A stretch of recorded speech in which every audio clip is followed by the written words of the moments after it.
My 10-year-old daughter got home from school and her key did not fit the lock. She sat for 5 hours in the freezing rain waiting for me. Then my mother stepped outside under a massive umbrella and said, "We have all decided you do not live here anymore." I did not shout. I only said one word back: understood. 3 days later, my mother received a letter that destroyed her entire fake reality. My name is Valerie, and I am 34 years old. I never thought the people who were supposed to protect me would be the ones to throw my child into the cold. Before I continue this story, let me know where you are watching from in the comments below. Hit like and subscribe if you have ever had to stand up to family who severely underestimated what you are capable of. The rain in Seattle that Tuesday was unrelenting and unforgiving. It was the kind of bone-chilling downpour that soaked through your clothes and settled deep into your chest, making it impossible to get warm. I was navigating through the heavy late-afternoon traffic, gripping the steering wheel of my modest sedan with tired hands. My mind was racing with the lingering tasks from my job. To my family, I was just a struggling widow pushing papers in some boring government office, trying desperately to pay off my late husband's crushing medical debt. I kept my actual title as a senior compliance director for a federal financial oversight agency, a heavily guarded secret. They did not care to ask for details about my life, and I never felt the need to offer them. My only focus that afternoon was simply getting home to my 10-year-old daughter Mia. We lived in the carriage house behind my mother's sprawling suburban estate.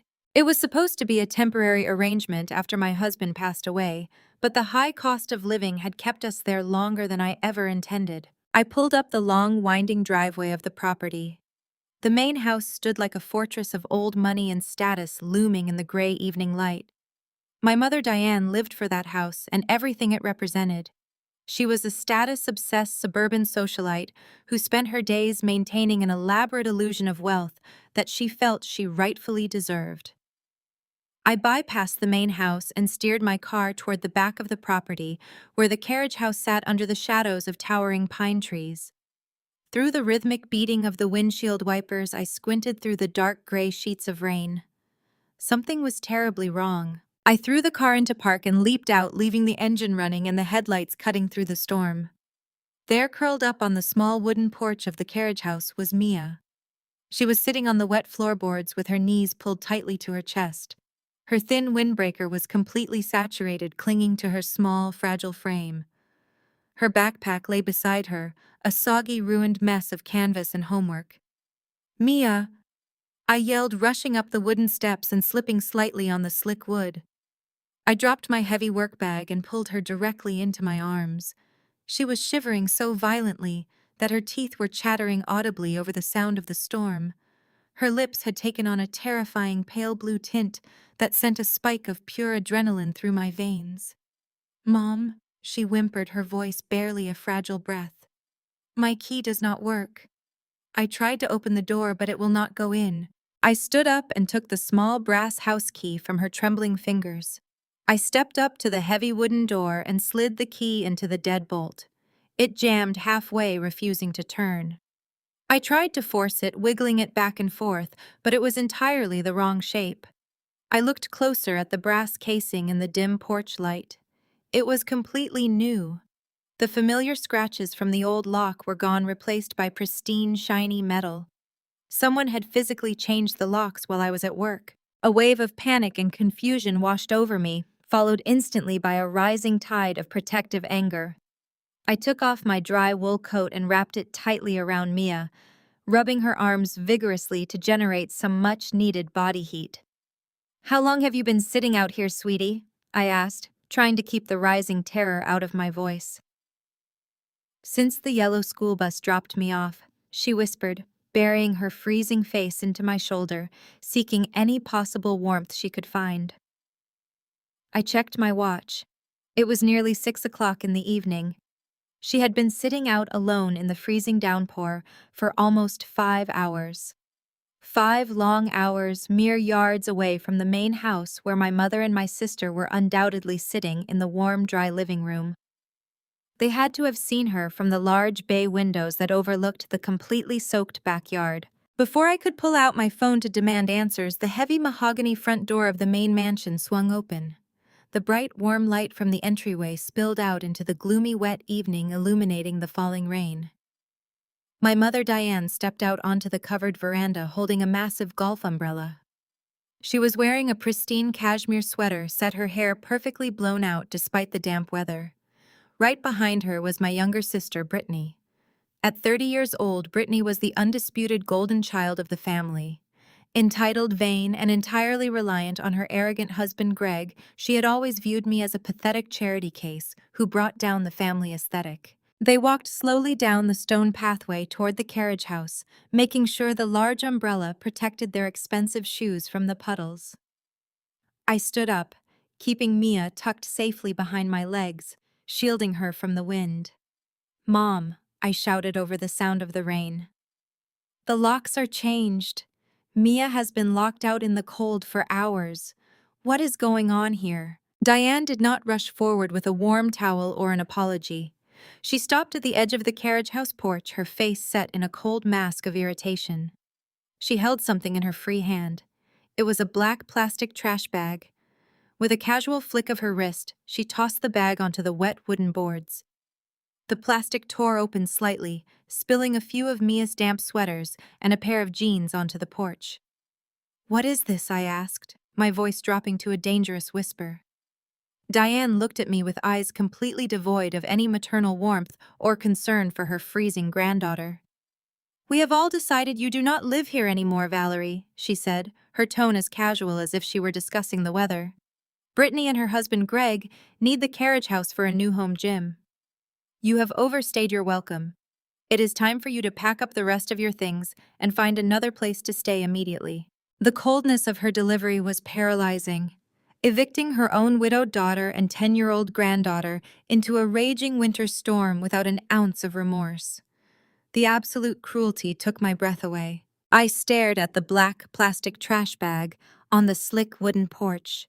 The rain pelted against it, making a sharp drumming sound. I looked from the ruined pile of my daughters, damp clothes up to my mother's face. I searched her cold eyes for any flicker of regret. There was nothing.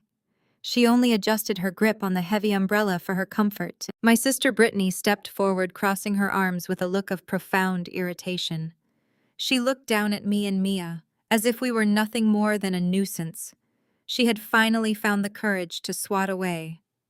"You cannot mooch off Mom forever, just because your deadbeat husband left you with hospital bills," Brittany snapped. "Go find a cheap apartment. It is time to stop holding this family back." The words hung in the freezing air. I felt a strange calm wash over me. My late husband David was not a deadbeat. He was a brilliant man who worked 60 hours a week until the leukemia made it impossible, and those hospital bills had been paid in full 3 years ago. But my family did not know that they needed to believe I was destitute, because my misery fueled their superiority. They needed a scapegoat to feel better about their shallow lives. I had let them believe the lie for years. I let them think I was barely scraping by, pushing papers at a low-level government job. It was the only way to protect my daughter from their insatiable greed. If Diane and Brittany knew the truth about my career as a senior compliance director for a federal financial oversight agency, they would have suffocated me with demands for money. They thought I was living in the carriage house because I had nowhere to go. They had absolutely no idea that I owned the estate. I looked down at Mia. My 10-year-old girl was shaking uncontrollably. Her teeth clacked together and her small hands clutched the sleeves of her soaked windbreaker. She was freezing, and the two women standing safely on the dry veranda were watching her suffer without a single ounce of compassion. Any instinct I had to scream or fight back evaporated. Screaming would only give them the dramatic reaction they craved. Begging would only feed their twisted egos. They wanted me to fall apart on their manicured lawn. They wanted to watch the pathetic widow break down and plead for a place to sleep. I refused to give them that satisfaction. I reached up and unbuttoned my heavy wool winter coat. I wrapped the thick, warm material tightly around Mia's, trembling shoulders pulling the collar up to shield her neck from the wind. I gathered her close against my side, making sure she felt completely safe. Then, I stood up straight. I looked past Brittany and locked eyes directly with my mother. I let the silence stretch, forcing Diane to look at the daughter she was throwing away. She shifted uncomfortably under my gaze. She was waiting for the explosion. I did not shout. I did not shed a single tear. I only said one word. Understood. I turned my back on them immediately. I kept my arms securely wrapped around Mia, guiding her away from the carriage house toward my parked sedan. The rain continued to fall in heavy sheets, but I walked with my head held high. I could feel Diane and Brittany watching us from the porch, probably shocked by my lack of resistance. They thought they had just won a massive victory. They thought they had finally disposed of the family embarrassment. I opened the passenger door of the sedan and gently helped Mia inside. I took the damp backpack from her hands and tossed it onto the floorboard. I closed her door tightly, sealing her inside the dry cabin before walking around to the driver's side. I slid behind the wheel and immediately cranked the engine, pushing the climate control to maximum heat. The vents roared to life, blasting warm air into the freezing car. "Mom," Mia asked softly, her voice trembling over the sound of the blowing heater. "Where are we going to go?" I reached across the center console and brushed a wet strand of hair away from her forehead. "Do not worry about a thing, sweetie," I told her, keeping my voice incredibly steady. "We are going somewhere warm and safe. They do not get to hurt us anymore." I shifted the car into drive. I did not look back at the carriage house. I did not look at the main mansion. I drove slowly down the long, winding driveway of the estate, listening to the gravel crunch beneath my tires. As I pulled out through the massive iron gates and merged onto the slick, wet road, heading toward the city, the tension that had gripped my shoulders for the past 5 years began to melt away. For the first time since David died, I felt a dangerous, exhilarating sense of absolute clarity. They had crossed the final line. There was no going back from this. I drove us straight into the heart of downtown Seattle. The heavy storm clouds made the early evening look like the dead of night, but the city center was alive with bright streetlights and towering illuminated skyscrapers. The rain-slicked streets reflected the glowing red brake lights of the traffic around us. Mia leaned her head against the warm passenger window, her shivering finally beginning to subside as the powerful car heater worked its magic. She watched the tall buildings roll past her eyes wide with curiosity. I navigated through the busy downtown grid until we reached our destination. I did not pull into the parking lot of a cheap roadside motel. I did not drive to a budget inn on the outskirts of town. Instead, I turned the steering wheel and pulled smoothly onto the pristine, covered circular driveway of the Four Seasons Hotel. The contrast between the freezing, dark estate we had just left and the glowing, luxurious entrance of the hotel could not have been more extreme. Uniformed valets were rushing to open doors for wealthy guests, sheltering them under massive, sleek umbrellas. A doorman in a tailored suit stepped forward immediately as I put the car in park. He opened Mia's door first, offering her a warm, welcoming smile before coming around to my side. "Welcome to the Four Seasons, Mom," he said politely, extending a hand to help me out of the driver's seat. "Will you be checking in for the evening?" "Yes," I replied, handing him my keys without a second thought. "We will be needing the penthouse suite." The valet did not blink at my wet clothes or my soaked hair. He simply nodded professionally and handed me a claim ticket. "Let me grab your luggage for you, Mom." "We do not have any luggage," I said, wrapping my arm around Mia's shoulders once more, as we stepped toward the grand glass doors. "We are starting fresh tonight." I guided my daughter into the breathtaking lobby of the hotel.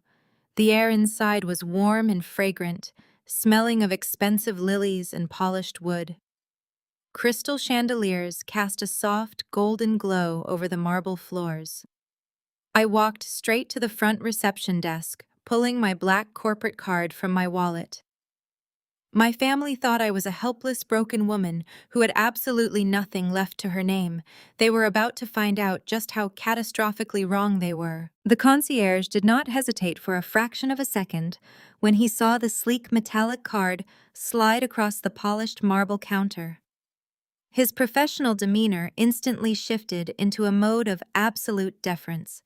He tapped swiftly on his computer keyboard and produced two heavy brass keycards, sliding them into a crisp black envelope. "We have the presidential penthouse ready for you, Ms. Sterling. I will have room service send up a large pot of hot cocoa and some heated blankets immediately." I thanked him quietly and guided Mia toward the private gold-trimmed elevators. The ride up to the top floor was silent and swift. When the heavy mahogany doors parted, we stepped into a space that was vastly larger than the entire carriage house. Floor-to-ceiling windows offered a stunning panoramic view of the Seattle skyline glittering through the relentless pouring rain. A massive stone fireplace dominated the main living area, and plush velvet sofas invited immediate comfort. But my only concern at that moment was my daughter. I led her straight into the expansive master bathroom, where the floors were heated from beneath the gleaming marble. I turned the brass handles of the deep soaking tub, letting the steaming water cascade over the porcelain edge. I poured in a generous amount of lavender bath salts, filling the air with a soothing scent. Once the tub was perfectly full, I helped Mia out of her damp, freezing clothes and eased her into the hot water. The immediate sigh of relief that escaped her small lips broke my heart and fueled my righteous anger simultaneously. I told her to soak for as long as she wanted, promising that our hot cocoa would be waiting when she finished. Leaving the bathroom door slightly ajar so I could hear the gentle splash of water, I walked back out into the main living space. The ambient lighting was low and calming, but I needed to work. I moved to the large glass dining table overlooking the city and set down my heavy leather work bag. For the past 5 years, my family had treated me like an incompetent, pathetic burden. They had mocked my plain clothes, my modest car, and my quiet demeanor. They genuinely believed I was drowning in my late husband's medical debts, scraping by on a pathetic government salary to make ends meet. I unzipped the leather bag and pulled out my encrypted federal workstation. As the heavy matte black laptop booted up the screen, illuminating my face with a harsh blue light, the facade of the helpless widow dropped completely. I was a senior compliance director for one of the most powerful financial oversight agencies in the federal government. My daily life consisted of tracking billions of dollars freezing assets for international criminals and dismantling elaborate corporate fraud rings. Diane and Brittany had just picked a fight with a woman who had the unilateral authority to subpoena a Fortune 500 company before breakfast. I typed in my complex password and waited for the biometric scan to clear my access. The screen flickered and loaded my secure dashboard. Before I went after whatever petty agenda they were pushing, I needed to handle the immediate logistics of my housing. I navigated to my personal encrypted server and opened the master file containing my personal assets. I clicked on the subfolder labeled Real Estate and pulled up the official property deed to the sprawling suburban estate we had just been evicted from. I stared at the scanned legal document, my father's bold signature, resting at the bottom of the page. The estate did not belong to Diane. It never had. The massive house, the manicured grounds, the carriage house, and every single blade of grass on that property belonged entirely to a blind trust. And I was the sole executor and sole beneficiary of that trust. My father was a brilliant and ruthless businessman who loved his family but harbored no illusions about his wife's true nature. He knew Diane was a status-obsessed narcissist who would burn through his hard-earned wealth to impress her country club friends the moment he was gone.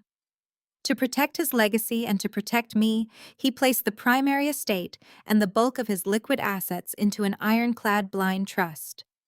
Diane was legally permitted to live in the main house only as long as I allowed it. I had let her stay there out of pity. I chose to move into the carriage house because it allowed Mia to grow up close to her grandmother and her aunt, while keeping us insulated from Diane's toxic daily drama. I had given Diane the illusion of ownership because it had successfully kept her so easily pacified. Now she had weaponized that illusion against my daughter. I toggled over to the financial dashboard connected to the property trust, expecting to see the usual property tax payments and maintenance fee deductions. Instead, The screen flashed with a massive glowing red flag alert. The system had automatically generated a high-priority warning indicating a severe anomaly on the property's title history. My fingers hovered over the trackpad as my heart rate spiked. I clicked on the flashing red icon and opened the detailed ledger. Less than 3 weeks ago, a brand new financial instrument had been attached to the property. It was a home equity line of credit. The amount was staggering. Someone had taken out a $450,000 loan against the equity of the main house. I pulled up the digitized loan documents from the county records office. The paperwork had been filed electronically through a mid-sized regional bank that my mother frequently used for her personal checking account. I scrolled down to the final page of the loan agreement, searching for the authorization. There, sitting on the dotted line, was my signature. It was a decent forgery, capturing the slant of my initial capital letters, but it was undeniably fake. Diane had forged my signature to illegally mortgage my property. She had committed a massive felony to extract nearly $500,000 in cash. The sheer audacity of the crime was breathtaking, but I did not have time to be shocked. My federal compliance training kicked in, overriding my personal outrage. I needed to know exactly where that money went. $450,000 was not shopping spree money. That was bailout money. I opened a tracking program used by my agency to monitor wire transfers. I entered the loan origination number and the routing details from the bank. The software hummed quietly as it pinged the federal banking registry, tracing the digital footprint of the cash. The money had not stayed in Diane's personal account for more than a few hours. It had been bundled into 3 separate wire transfers and routed through a shell corporation registered in Delaware. I pushed the trace further, bypassing the shell corporation's weak security protocols. The funds had ultimately landed in an offshore account located in the Cayman Islands. I cross-referenced the offshore routing number with our agency database of registered financial institutions. The account did not belong to Diane. The account was registered to a subsidiary holding company directly managed by Greg's boutique investment brokerage firm. The $450,000 my mother had stolen from my daughters. Inheritance had been funneled straight into the arrogant hands of my brother-in-law. The morning light filtered softly through the heavy blackout curtains of the penthouse suite. I sat perfectly still at the glass dining table, watching the city of Seattle slowly wake up under a blanket of gray mist. I had not slept a single wink. My encrypted workstation remained open in front of me, its screen filled with the digital evidence of my family's staggering betrayal.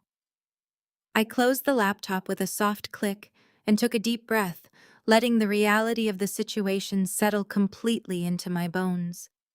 For many years, I had played the part they assigned me. I had completely kept my head down, absorbed their snide remarks, and allowed them to believe their own delusions of grandeur to keep the peace. But peace was no longer a viable option. As I poured a cup of freshly brewed coffee, my personal cell phone buzzed against the marble countertop, the screen illuminated with a notification from a group text chat labeled Family. I picked up the phone and swiped open the screen. The messages had started rolling in around 7 in the morning. Diane was the first to strike. "Hope you found a shelter." She wrote her words dripping with a toxic blend of fake concern and genuine malice. "Stop by Sunday to get the rest of your junk from the driveway before the HOA complains." I stared at the message, feeling a cold smile creep across my face. She actually thought she had the power to evict the legal owner of the entire estate. A few moments later, a second message popped up. This one was from Greg. He had always been a man who masked his deep-seated insecurities with an abrasive layer of arrogance. "If you need a payday loan, my firm handles charity cases on Tuesdays," he typed. "Tell the receptionist you are my sister-in-law and she might validate your parking." Brittany chimed in right after him, adding a string of laughing emojis. "Do not encourage her, Greg," she wrote. "She needs to learn how to stand on her own 2 feet. Maybe she can get a second job at a grocery store." I read the messages again, letting the sheer audacity of their cruelty wash over me. A day ago, those words would have stung. They would have made me question my worth and feel a deep, hollow ache of rejection, but today they just felt pathetic. They were sitting in a house they did not own, spending stolen money they could not afford to repay, and laughing at the woman who had the power to dismantle their entire lives with a single phone call. I did not type out a long, angry paragraph.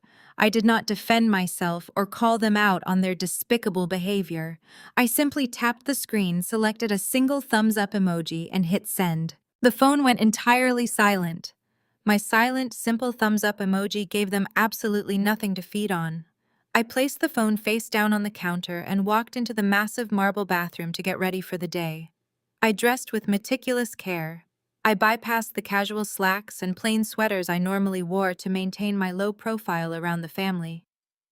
Instead, I pulled a sharply tailored charcoal gray designer suit from the garment bag I kept in my car for high-level federal hearings. I paired it with a crisp white silk blouse and classic black leather pumps. I pulled my hair back into a sleek, severe twist and applied my makeup with precise, calculated strokes. When I finally looked in the mirror, I clearly saw the highly capable senior compliance director of a powerful federal oversight agency. Mia wandered into the living room, rubbing her eyes just as room service arrived. The hotel staff wheeled in silver carts. Mia's eyes went wide with absolute wonder. I pulled out a chair for her and poured her a steaming cup of hot chocolate. "Eat as much as you want, sweetie," I told her, kissing the top of her head. "I have to go into the office for a little while today to handle some paperwork. The hotel concierge has a wonderful private tutor who is going to come up and help you with your schoolwork today. You do not have to leave this room." "Are we going back to the carriage house?" she asked, her voice carrying a slight tremor of anxiety. I knelt down so I was eye level with her. "No," I said firmly. "We are never going back to the carriage house. We are going to move into a much bigger space very soon. But for now, you are perfectly safe right here." I quickly grabbed my encrypted laptop and my leather briefcase. I took the private elevator down to the lobby and stepped out into the crisp morning air. I handed my ticket to the valet, and within minutes, my car was brought around. The drive to the busy financial district felt entirely different today. The city buzzed with energy, and I felt perfectly in tune with it. I navigated the busy downtown streets until I reached a towering skyscraper composed of gleaming steel and tinted glass. I pulled into the secure underground parking garage, flashing my high clearance badge to the armed security guards at the checkpoint. I parked in my designated spot and walked to the private elevator bank. As the elevator shot upward toward the top floors, my phone buzzed again with another message from the family group chat. It was Diane again, asking if I had managed to find a homeless shelter. I simply swiped it away and deleted the entire thread. The elevator doors chimed and opened onto a sprawling, sleek corporate floor. The agency walls were lined with frosted glass, and the air was filled with the low hum of ringing phones and the clicking of keyboards. Teams of forensic accountants, federal investigators, and compliance officers moved purposefully down the wide corridors. A few senior analysts nodded respectfully as I walked past their cubicles. I strode directly toward the corner office at the end of the hall. The heavy oak door had a brass plaque that read, "Valerie Sterling, Senior Director of Financial Compliance." I stepped inside my office and closed the door, shutting out the noise of the busy floor. My private corner office was expansive with massive windows, offering a commanding view of the Seattle harbor. My large mahogany desk was perfectly and impeccably organized. I sat down in my high-backed leather chair and opened my encrypted laptop, plugging it into the secure docking station. The massive dual monitors on my desk flared to life. I had a very specific target today. I pulled up the offshore routing numbers I had traced during the early hours of the morning. I typed Greg's name and the name of his boutique brokerage firm into the primary search bar of our federal financial database. Greg liked to portray himself as a brilliant investment broker. He constantly belittled anyone who did not match his perceived level of success. But as I watched the data populate across my screens, the illusion he had built began to rapidly disintegrate. The numbers did not lie. Greg was not a successful broker. He was drowning. His firm was hemorrhaging money at an alarming rate. He had desperately needed that cash to cover his massive illegal margin calls using my mother's insatiable greed. I sat back in my leather chair and stared at the cascading columns of red numbers on my monitors. The financial autopsy of my brother-in-law was unrolling right before my eyes, and it was far worse than I had initially suspected. Using my highest-level federal compliance clearance, I dug deeper into the proprietary trading logs of Greg's boutique firm. He was not just a terrible investor who had hit a rough patch. He was a desperate man, running a sophisticated shell game to hide his catastrophic losses from the Securities and Exchange Commission. I traced the exact path of the $450,000 my mother had procured through the forged home equity line of credit. The timestamp on the wire transfer showed the money leaving my mother's local bank branch on a Tuesday morning. By Tuesday afternoon, it had landed in the Cayman Islands account. But it did not stay there. Greg had immediately fractured the funds, dispersing the cash across a dozen different client portfolios to quietly cover his illegal margin calls. He had been leveraging his clients' money to make incredibly risky, unauthorized trades. When those trades inevitably went south, he panicked. He needed liquid cash instantly to plug the gaping holes in those accounts before his clients or the regulatory boards noticed the missing funds. Diane had handed him the perfect lifeline using my stolen property. But as I cross-referenced Greg's personal banking records with his firm, accounts another sickening layer to his fraud revealed itself. Greg was actively embezzling. He was not just using my mother's forged loan to cover his professional mistakes. He was systematically siphoning money from his elderly clients' retirement funds to sustain the lavish lifestyle he and Brittany paraded around our family.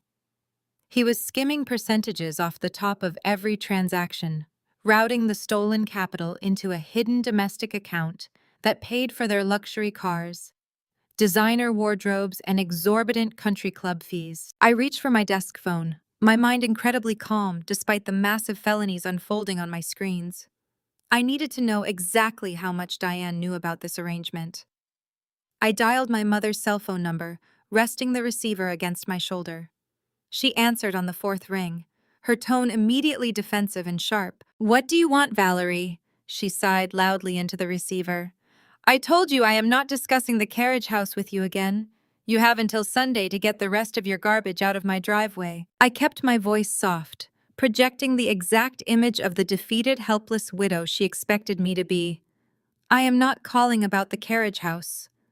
"Mom," I said quietly, "I was just looking over some old financial papers and I wanted to check on you. Are you doing okay financially? I know maintaining the main house can be incredibly expensive. Is everything all right with your accounts?" The line went dead silent for a fraction of a second before Diane unleashed a sharp, barking laugh. Her voice dripped with absolute condescension. "You are asking if I am doing okay financially? That is incredibly rich, coming from a woman who cannot even afford to put a roof over her own child's head. I am doing perfectly fine, Valerie. In fact, the family has never been better." I typed a few quick notes on my keyboard as she spoke. I just wanted to make sure I pressed gently, playing the part. "Sometimes people get in over their heads." Diane scoffed, the sound echoing harshly through the phone speaker. "Do not project your miserable poverty onto my successful children, Valerie. We do not all struggle like you do. Greg is a real provider. He understands how to generate wealth and take care of his family. He just bought Brittany a brand new Porsche yesterday afternoon, paid in cash.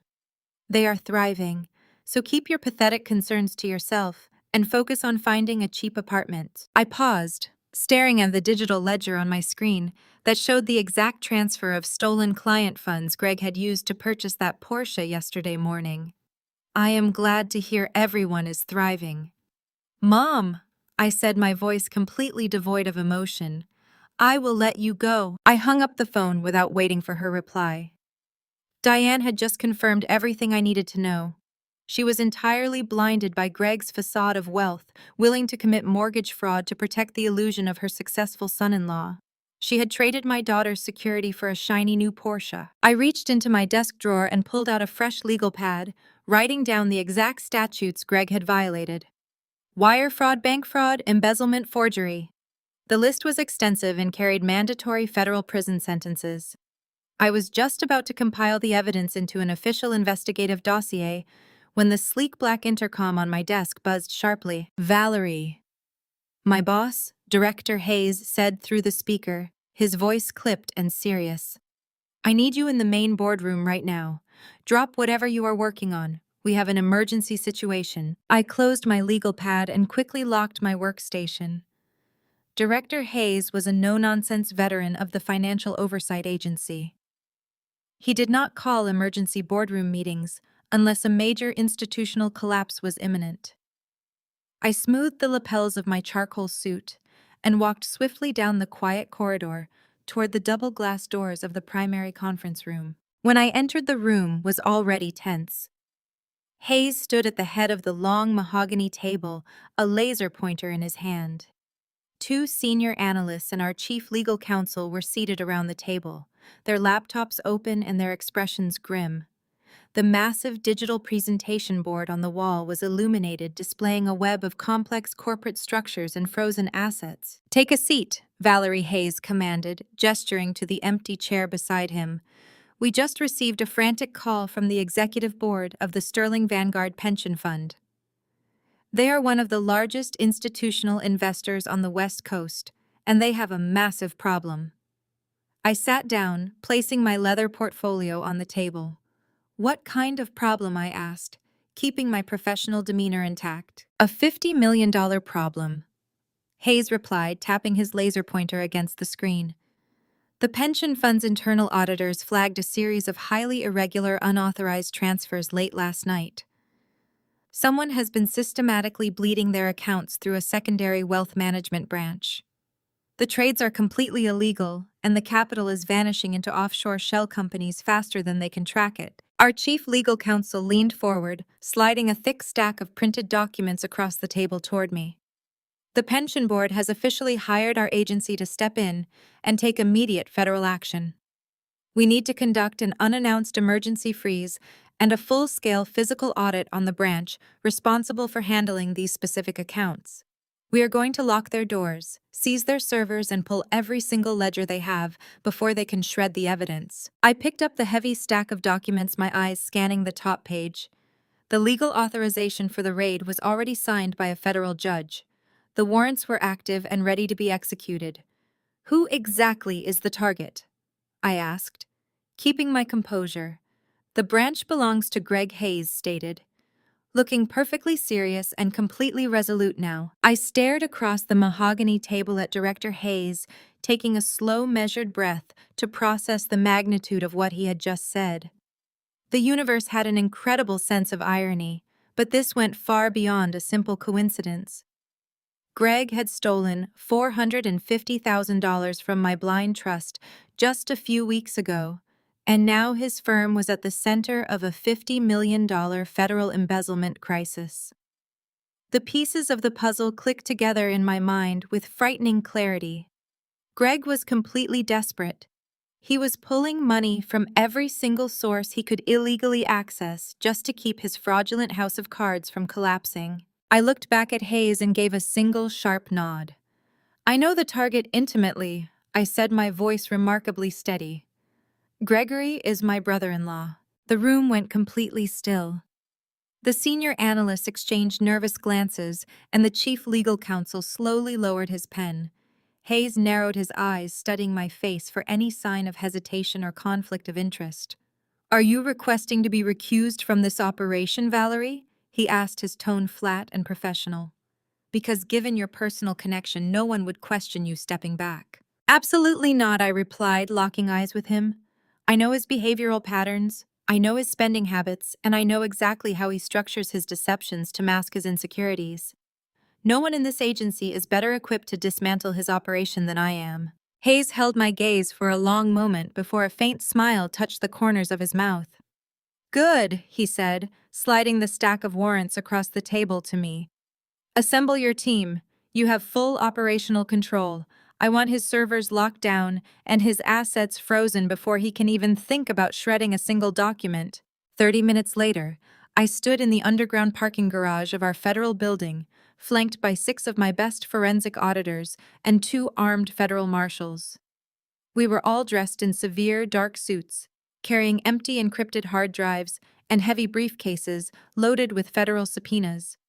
I briefed my team quickly, outlining the accounts we needed to secure. We piled into 3 unmarked black sport utility vehicles and pulled out into the slick Seattle rain.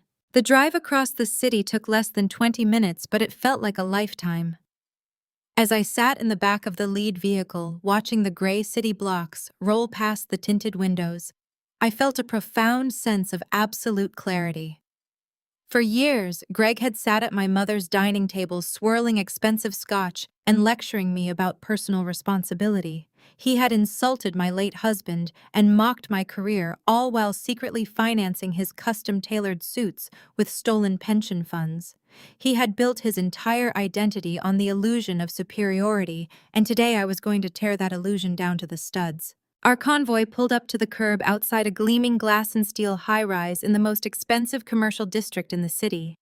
Greg's wealth management branch occupied the entire ground floor, offering a massive glass facade that showcased his opulent lobby to the wealthy pedestrians passing by. I stepped out of the vehicle and buttoned my suit jacket. The rain had stopped, leaving the air crisp and sharp. I gave the signal, and my team moved in unison, falling into a tight professional formation directly behind me. We pushed through the heavy revolving glass doors and stepped into the breathtaking lobby. Greg had spared absolutely no expense on the interior design, trying to project an image of untouchable financial stability. The floors were covered in imported Italian marble that gleamed under the soft glow of custom crystal chandeliers. Massive abstract paintings hung on the walls, and the air smelled faintly of expensive espresso and rich leather. It was a perfectly constructed theater designed to make wealthy clients feel secure while they were being systematically robbed blindly. I walked purposefully toward the central reception desk, my heels clicking sharply against the marble floor. But before I could even reach the receptionist, a loud booming laugh echoed across the cavernous room. I stopped and turned my head. There, standing near a cluster of plush leather waiting chairs, was Greg. He was holding court surrounded by a group of 4 young junior brokers who were hanging on his every word. He wore a custom-tailored navy pinstripe suit, a heavy gold watch flashing on his wrist as he gestured expansively with a cup of artisan coffee. He was in his element, playing the role of the master of the universe for his eager disciples. As he turned to deliver the punchline of whatever arrogant story he was telling, his eyes swept across the lobby and landed directly on me. He stopped mid-sentence. His arrogant smile faltered for a fraction of a second, replaced by a flash of genuine confusion. He blinked, staring at my tailored suit and my pulled-back hair, as if he could not quite compute why the pathetic widowed sister-in-law he had just mocked in a group chat was standing in his pristine corporate lobby. But Greg was incapable of introspection. His confusion almost instantly morphed into an expression of profound irritation and deep condescension. He handed his coffee to one of the junior brokers and strutted across the marble floor toward me, his chest puffed out in a display of aggressive territorial dominance. He did not look at the 6 people standing behind me. He did not notice their severe dark suits or their heavy briefcases. His massive ego simply would not allow him to see anything other than a target he believed he could easily crush. "Valerie," he said loudly, making sure his voice carried across the lobby so his junior brokers could hear every word. "I told you we do not do handouts here. The temp agency is down the street." A few of the junior brokers chuckled nervously, obediently laughing at their boss' cruel joke. Greg stopped a few feet in front of me, crossing his arms over his chest. He looked me up and down, taking in my professional attire with a sneer of pure disdain. "Did Diane send you here to beg for that payday loan in person?" He continued, his voice dripping with venomous amusement. "You cannot just wander into a high-end financial firm and expect us to fix your miserable poverty, Valerie. We have real clients with real money to handle. Now turn around and walk out before I have my security guard physically remove you from the premises." I did not break eye contact with Greg. I did not raise my voice or show a single ounce of the anger burning in my chest. I simply let the silence stretch, forcing him to sit in the awkward echo of his own pathetic arrogance. I watched the tiny shift in his expression as he finally realized that I was not cowering. I was not shrinking away in shame. I took a slow, deliberate step forward, closing the distance. As I moved, the two armed federal marshals stepped up, flanking me on either side. My forensic auditors fanned out behind them, creating a solid wall of federal authority. His mouth opened, but no sound came out. The smug illusion was over. He was finally looking at his absolute and total ruin. The silence in the grand lobby was absolute. The background hum of ringing telephones and polite corporate chatter seemed to evaporate, leaving only the heavy, suffocating weight of the moment. Greg stood frozen, his perfectly manicured hands falling awkwardly to his sides. His eyes darted from the armed federal marshals flanking me to the team of grim, silent auditors standing in a rigid formation at my back. He tried to swallow, but his throat was clearly dry. I did not blink. I did not offer him a single ounce of sympathy. I slowly reached into the inner pocket of my tailored suit jacket. My movements were deliberately slow, drawing the attention of every junior broker and receptionist in the room. I retrieved my leather credential case and flipped it open. The gold federal compliance badge caught the light from the crystal chandeliers overhead, flashing with undeniable authority. I held it up right in front of his face, so there could be absolutely no misunderstanding about who I was and what I represented. "I am not here for a handout, Greg," I said, my voice ringing with crystal-clear precision across the silent marble floor. "I am here for your ledgers. All of them. We are freezing this branch effective immediately." The words seemed to strike him physically. He stumbled back half a step, his expensive Italian leather shoes scraping against the polished stone. The junior brokers who had just been laughing at his cruel jokes now stared at him in wide, unblinking horror. They instinctively backed away from him, creating a wide circle of isolation around their boss. I unclasped my heavy briefcase and pulled out the thick stack of legal documents Director Hayes had given me. The papers were stamped with official federal seals and carried the undeniable weight of a federal judge. I stepped forward and pressed the stack of warrants directly against Greg's chest. He reflexively brought his hands up to catch them, fumbling clumsily as the heavy documents weighed down his arms. "Read them carefully," I instructed, keeping my tone completely devoid of emotion. "Those are federal subpoenas and emergency asset freeze authorizations. Every single bank account, trading ledger, and offshore routing protocol connected to this firm is now under the direct jurisdiction of the federal government. You are legally barred from making another trade, deleting another file, or making a single phone call without my explicit authorization." Greg stared down at the paperwork, his eyes wide and unblinking. The deep tan he had recently acquired on some luxury vacation rapidly drained away, leaving his skin an unhealthy shade of pale gray. His hands were visibly trembling, making the crisp, white pages rustle loudly in the quiet room. He looked back up at me, and for the first time in his entire life, his eyes were filled with sheer, unadulterated terror. He finally realized that the quiet little widowed woman he had so ruthlessly mocked for years was an absolute phantom. He realized I was the lead investigator holding the keys to his permanent destruction. "Valerie." He choked out, his voice reduced to a desperate, raspy whisper. He leaned in desperately, trying to keep his employees from hearing his sudden capitulation. "Valerie, what is this? You cannot do this. We are family. There must be some kind of misunderstanding." I did not lower my voice. I did not grant him the dignity of a private conversation. The man who had just tried to publicly humiliate me in front of his staff was now begging for discretion, and I refused to give it to him. "There is no misunderstanding, Gregory," I stated firmly. "The Sterling Vanguard Pension Fund contacted our agency late last night. We have been tracking your unauthorized margin calls and your illegal offshore transfers all morning. We know exactly where the money went, and we know exactly how you have been covering your massive losses." I turned my head slightly and addressed my team. "Secure the building. No one leaves. Shut down the primary trading servers and confiscate all physical ledgers from the executive offices. My team of forensic auditors moved with terrifying efficiency. They swept past Greg, brushing his shoulders as they marched toward the private elevators and the main trading floor. The two federal marshals took up positions at the front doors, instructing the bewildered security guards to stand down. Greg spun around, watching his entire fraudulent empire crumble before his eyes in a matter of seconds. His junior brokers were already rushing back to their desks, panicking as my federal agents began systematically freezing their computer terminals. "Please, Valerie," he begged, turning back to me with a look of absolute panic. He reached out to grab my arm, but a marshal stepped forward, resting a hand on his belt. Greg snatched his hand back, holding it up in surrender. "Let us just step into my office," he pleaded, his voice cracking with desperation. "Just give me 5 minutes to explain. I can fix this. I can make the accounts whole. I just need time to move assets around." I stared at him, feeling a cold justice wash over me. "You do not have any assets to move, Greg," I said, my voice echoing off the marble walls. "You are completely leveraged. You embezzled from your clients' retirement accounts to fund your luxury vehicles. You have nothing left."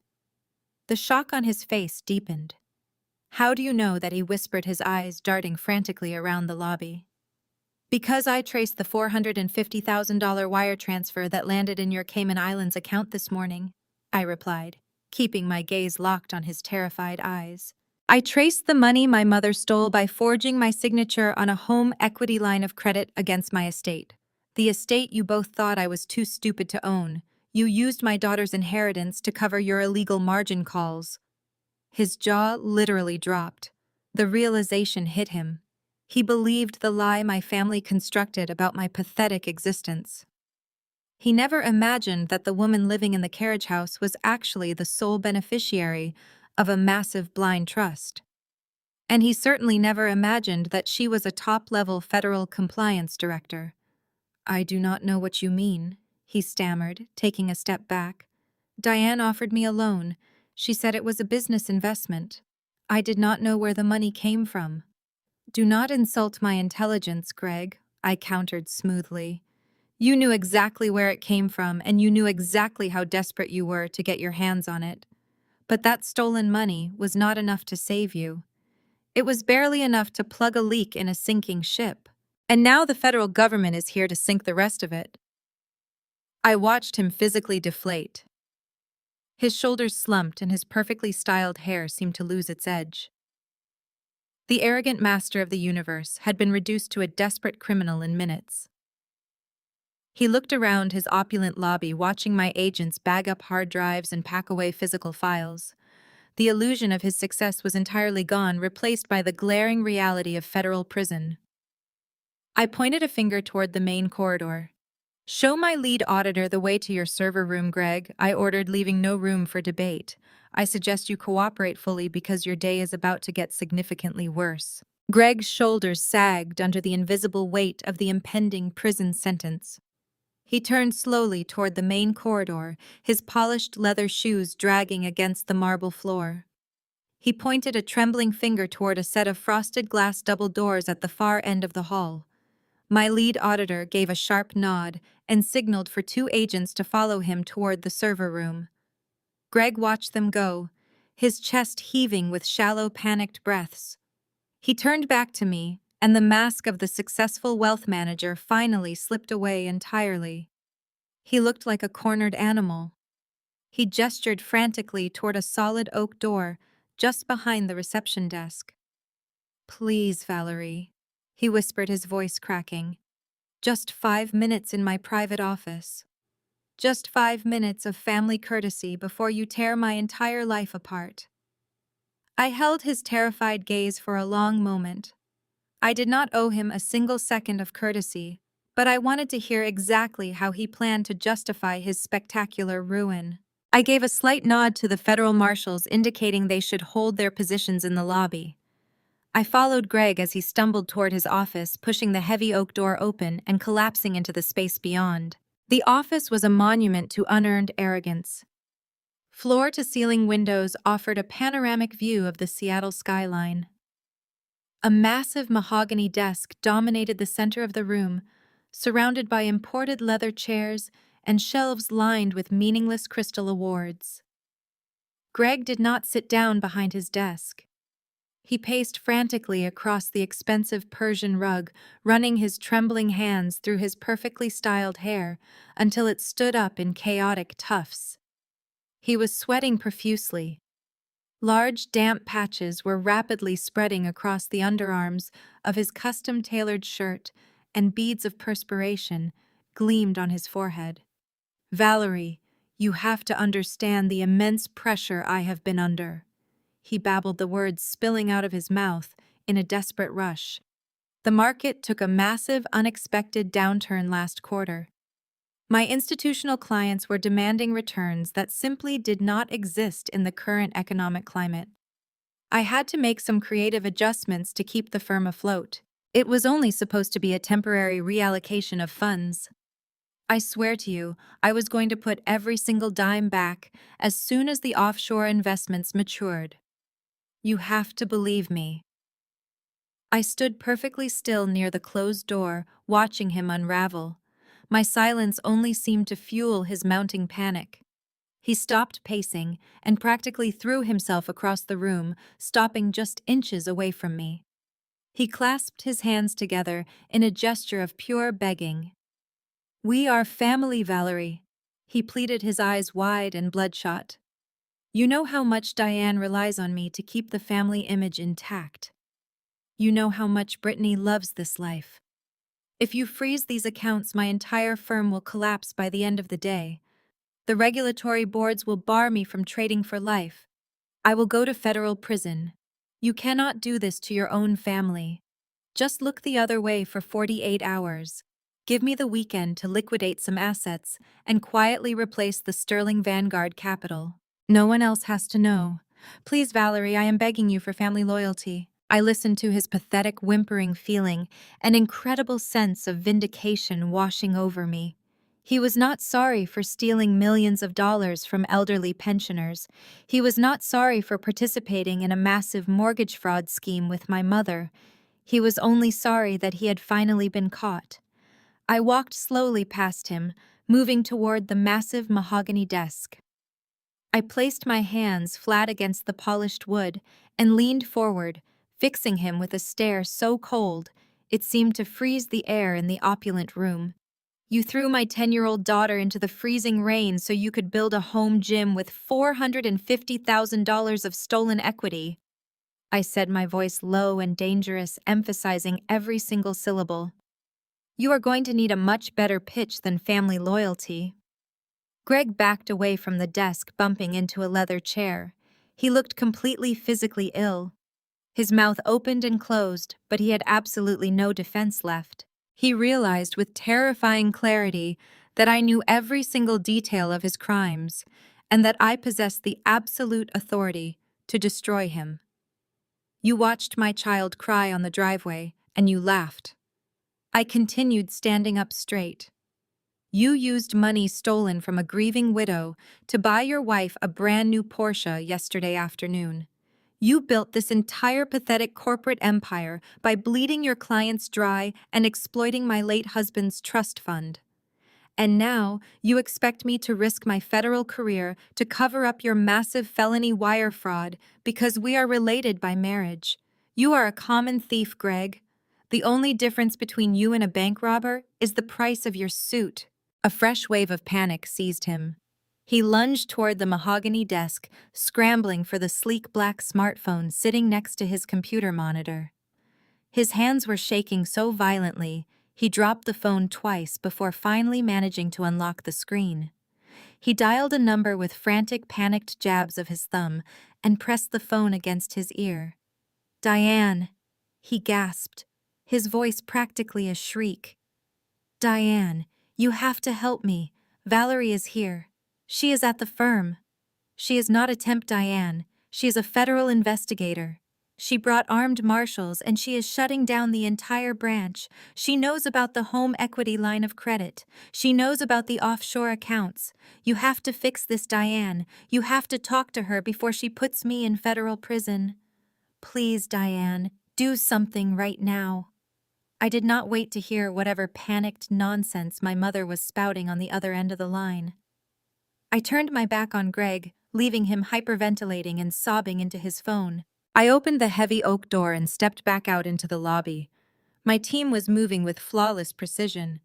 2 agents were already carrying stacks of seized hard drives toward the elevators, while the marshals maintained absolute order. As I walked toward my lead auditor, my own cell phone began to vibrate in my jacket pocket. I pulled it out and looked at the screen. It was Diane. I let the phone ring 3 times before swiping the green icon to answer, holding it closely to my ear. "Valerie, sweetheart." My mother chirped, her voice dripping with a sickly sweet frantic warmth that I had not heard from her in years. "I am so glad I caught you. I was just thinking that we have been terribly disconnected lately and we need to fix that. Why do you not come over to the main house tonight for a nice, quiet family dinner? We can sit down together, have some expensive wine, enjoy a wonderful meal, and clear up this tiny little misunderstanding with Greg." I just stood there, in the center of the completely chaotic lobby, completely amazed by the amazing sheer audacity of her transparent manipulation, attempting to blindly fix a federal crisis with dinner. I let a cold, dry laugh escape my lips before pressing the phone closer to my ear. I listened to the heavy silence on the other end of the line, waiting for my mother to realize how utterly ridiculous she sounded. Diane was breathing shallowly, clearly panicking despite her sickly sweet tone. I could picture her standing in her pristine kitchen gripping the marble countertop while Greg's frantic phone call echoed in her mind. "Valerie, did you hear me?" she asked, her voice trembling just a fraction. 7 o'clock. We can just talk this through like adults." I kept my eyes locked on the team of federal agents moving through the lobby. "I hear you, Mom," I said, my voice perfectly level and devoid of any emotion. 7 o'clock sounds wonderful. I will see you then." I ended the call without waiting for her to say goodbye. I slipped the phone back into my pocket and turned my attention back to the massive operation unfolding around me. My lead auditor, Marcus, was standing near the reception desk directing 2 technicians who were currently cloning the main server drives. I walked over to him, keeping my posture rigid and commanding. "Marcus, you have the floor," I instructed quietly. "Bag every hard drive, seize every physical ledger, and freeze all secondary accounts associated with this branch. Do not let Greg or any of his junior brokers touch a single piece of electronic equipment. I have an appointment to keep, and I need this location entirely locked down by the time I am finished." Marcus nodded sharply, his eyes scanning the chaotic room. "We have it handled, Director," he assured me. "The marshals have already secured the exits." I gave him a curt nod and turned toward the heavy glass doors. I did not look back at Greg. I did not need to. I could hear his panicked breathing from across the room. I pushed through the doors and stepped back out into the gray Seattle afternoon. The rain had started again, a light mist that coated the city streets in a fine sheen. I walked to my assigned vehicle and climbed into the back seat, pulling out my phone to dial my estate attorney. Arthur Pendleton had been my father's personal lawyer for decades, and he was one of the few people who knew the absolute truth about my financial situation and the blind trust. He answered on the second ring. "Arthur, I need to see you immediately," I said, as my driver pulled out into the heavy downtown traffic. "It is time to pull the final documents." Arthur did not ask any unnecessary questions. He simply told me he would be waiting in his office. The drive took 20 minutes, but my mind was racing the entire time. I thought about the years I had spent living in that drafty carriage house, listening to Diane and Brittany mock my modest lifestyle. I thought about the sheer audacity of my mother forging my signature to steal from my daughter's future. But mostly, I thought about how beautifully the trap was about to spring shut. When I arrived at Arthur's office, he was already sitting behind his massive oak desk with a thick leather-bound folder waiting for me. He looked deeply serious, his gray hair neatly combed back. "Valerie," he said softly, gesturing to the chair across from him, "I have compiled everything you asked for. The original deed to the main estate, The irrevocable trust documents proving you hold absolute financial control, and the definitive forensic evidence of Diane's forged signature on the home equity line of credit.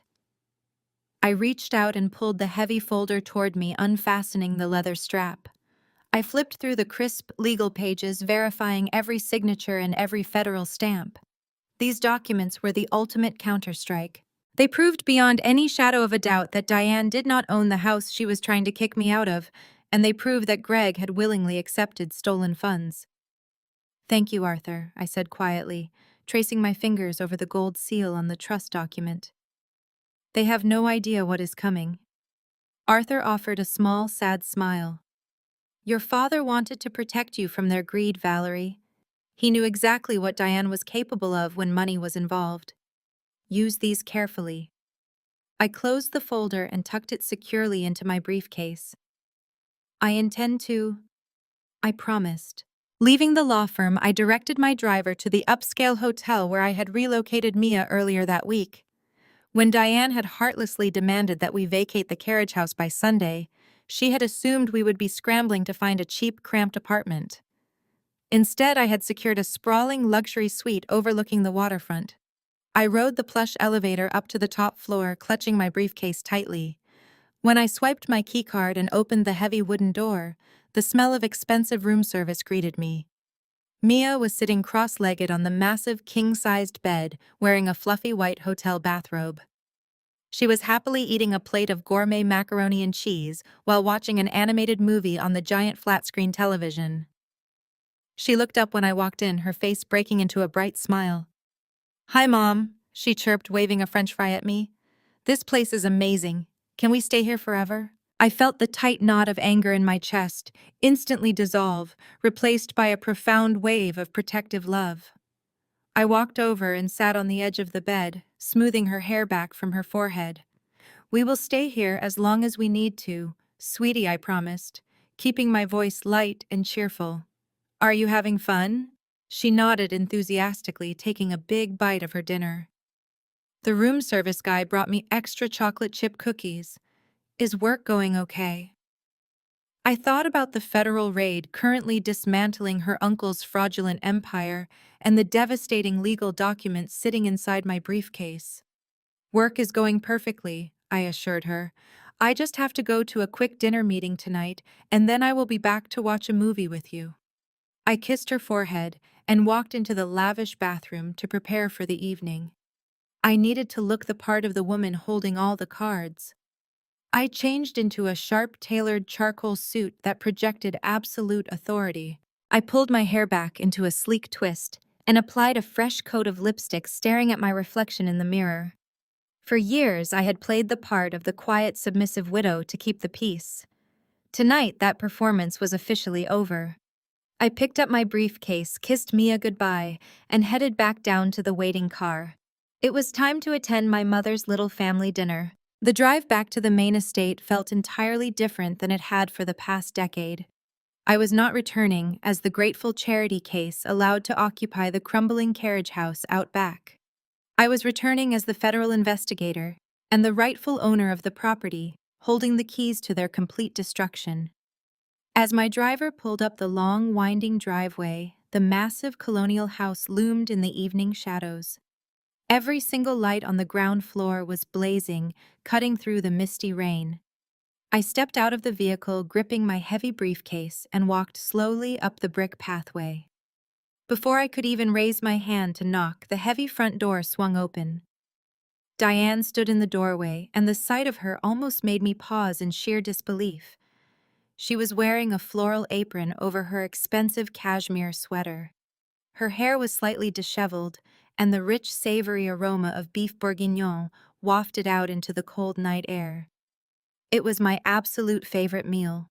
It was a dish she had not bothered to cook for me in over 15 years, not even on my birthdays. "Valerie, darling." Diane practically sang, her voice strained with a desperate artificial warmth. Come in, come in. You must be absolutely freezing out there. I made your favorite tonight.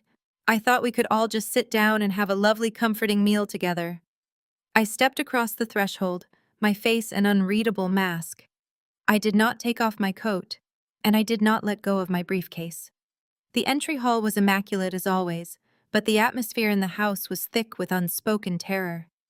I followed my mother into the formal dining room, and the scene awaiting me was a masterclass in panic. The long mahogany table was set with Diane's best imported china and crystal wine glasses.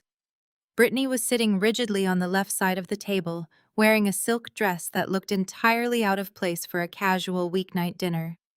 Her normally arrogant and perfectly contoured face was pale and drawn. When I walked into the room, she forced her lips into a tight, panicked smile that did not reach her terrified eyes. She looked like a deer caught in the headlights of a speeding truck. And then there was Greg. He was seated at the far end of the table, gripping a heavy crystal glass of scotch with both hands. He was visibly trembling. The ice cubes in his glass clinked rapidly against the sides, creating a pathetic rhythmic soundtrack to the oppressive silence in the room. He had changed out of his expensive pinstripe suit and was wearing a casual sweater, but he looked completely destroyed. His skin was gray, his eyes were bloodshot, and he literally could not bring himself to look at me. He stared down at his empty china plate, looking like a man waiting for his executioner to pull the lever. I stood at the head of the table, slowly resting my briefcase on the polished wood. I did not sit down. I simply looked at the three of them, letting the silence stretch until it became physically uncomfortable. Diane bustled around the table, pouring an excessive amount of expensive red wine into a glass and pushing it toward me. "Please, Valerie, sit down."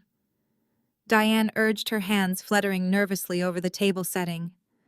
"We have so much to talk about, and there is no need for all this awful tension. Let us just eat and be a family." I remained standing, my hands resting flat on the top of my briefcase. "I am not hungry, Mom," I said, my voice cold and flat.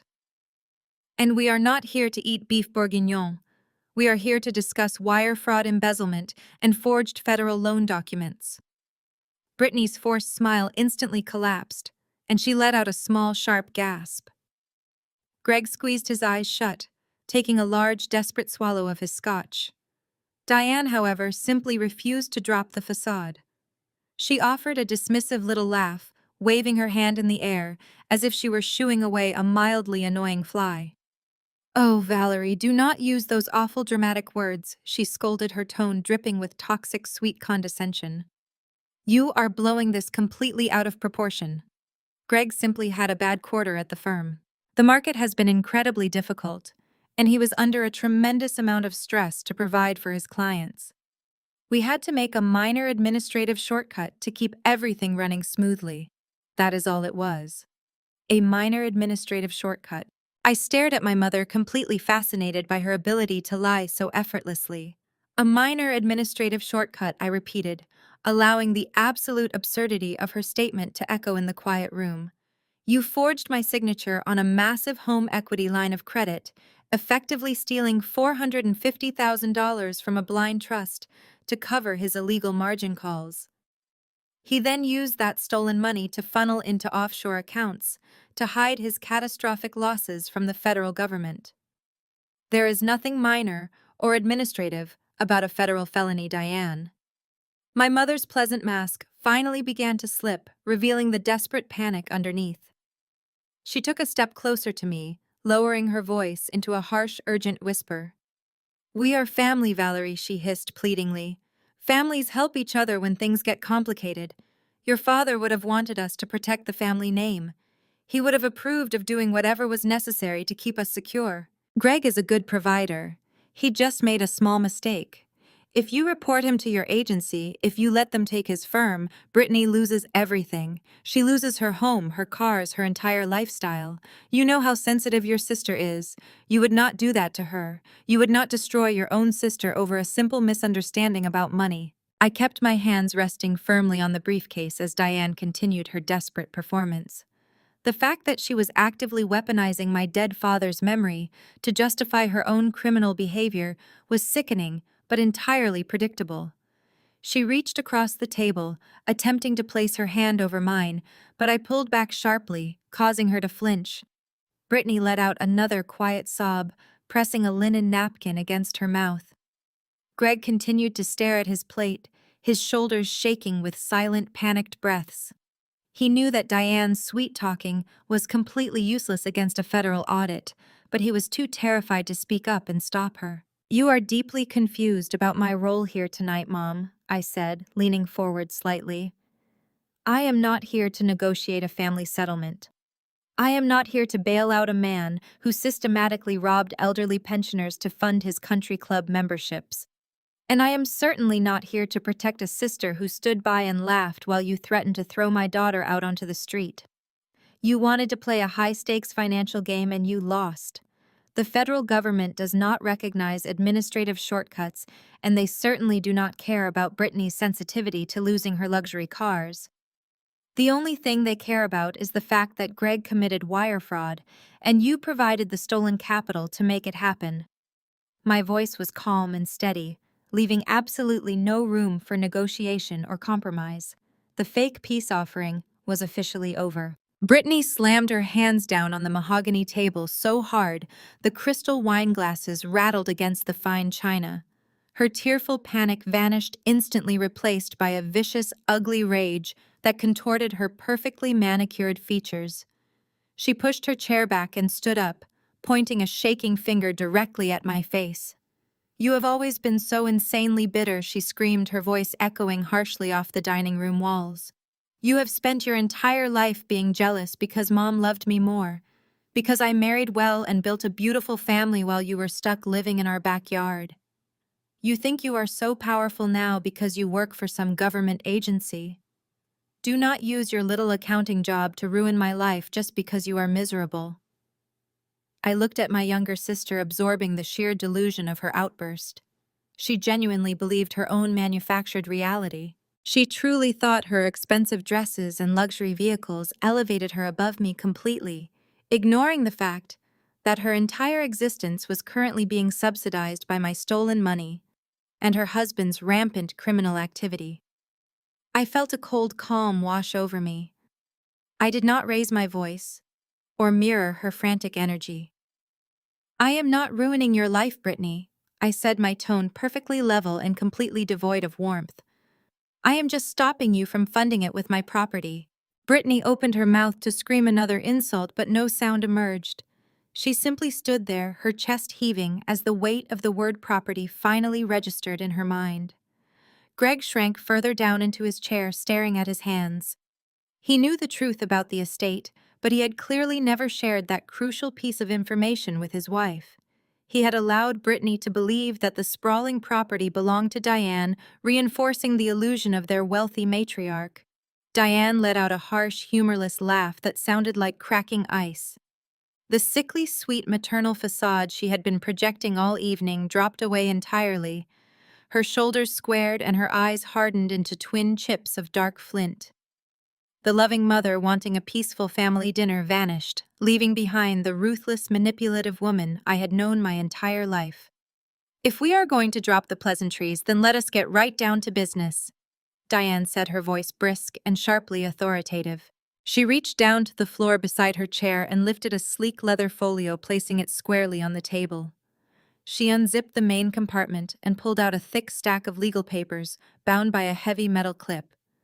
She slid the documents across the polished mahogany, sliding them until they stopped inches away from my briefcase. I glanced down at the top page.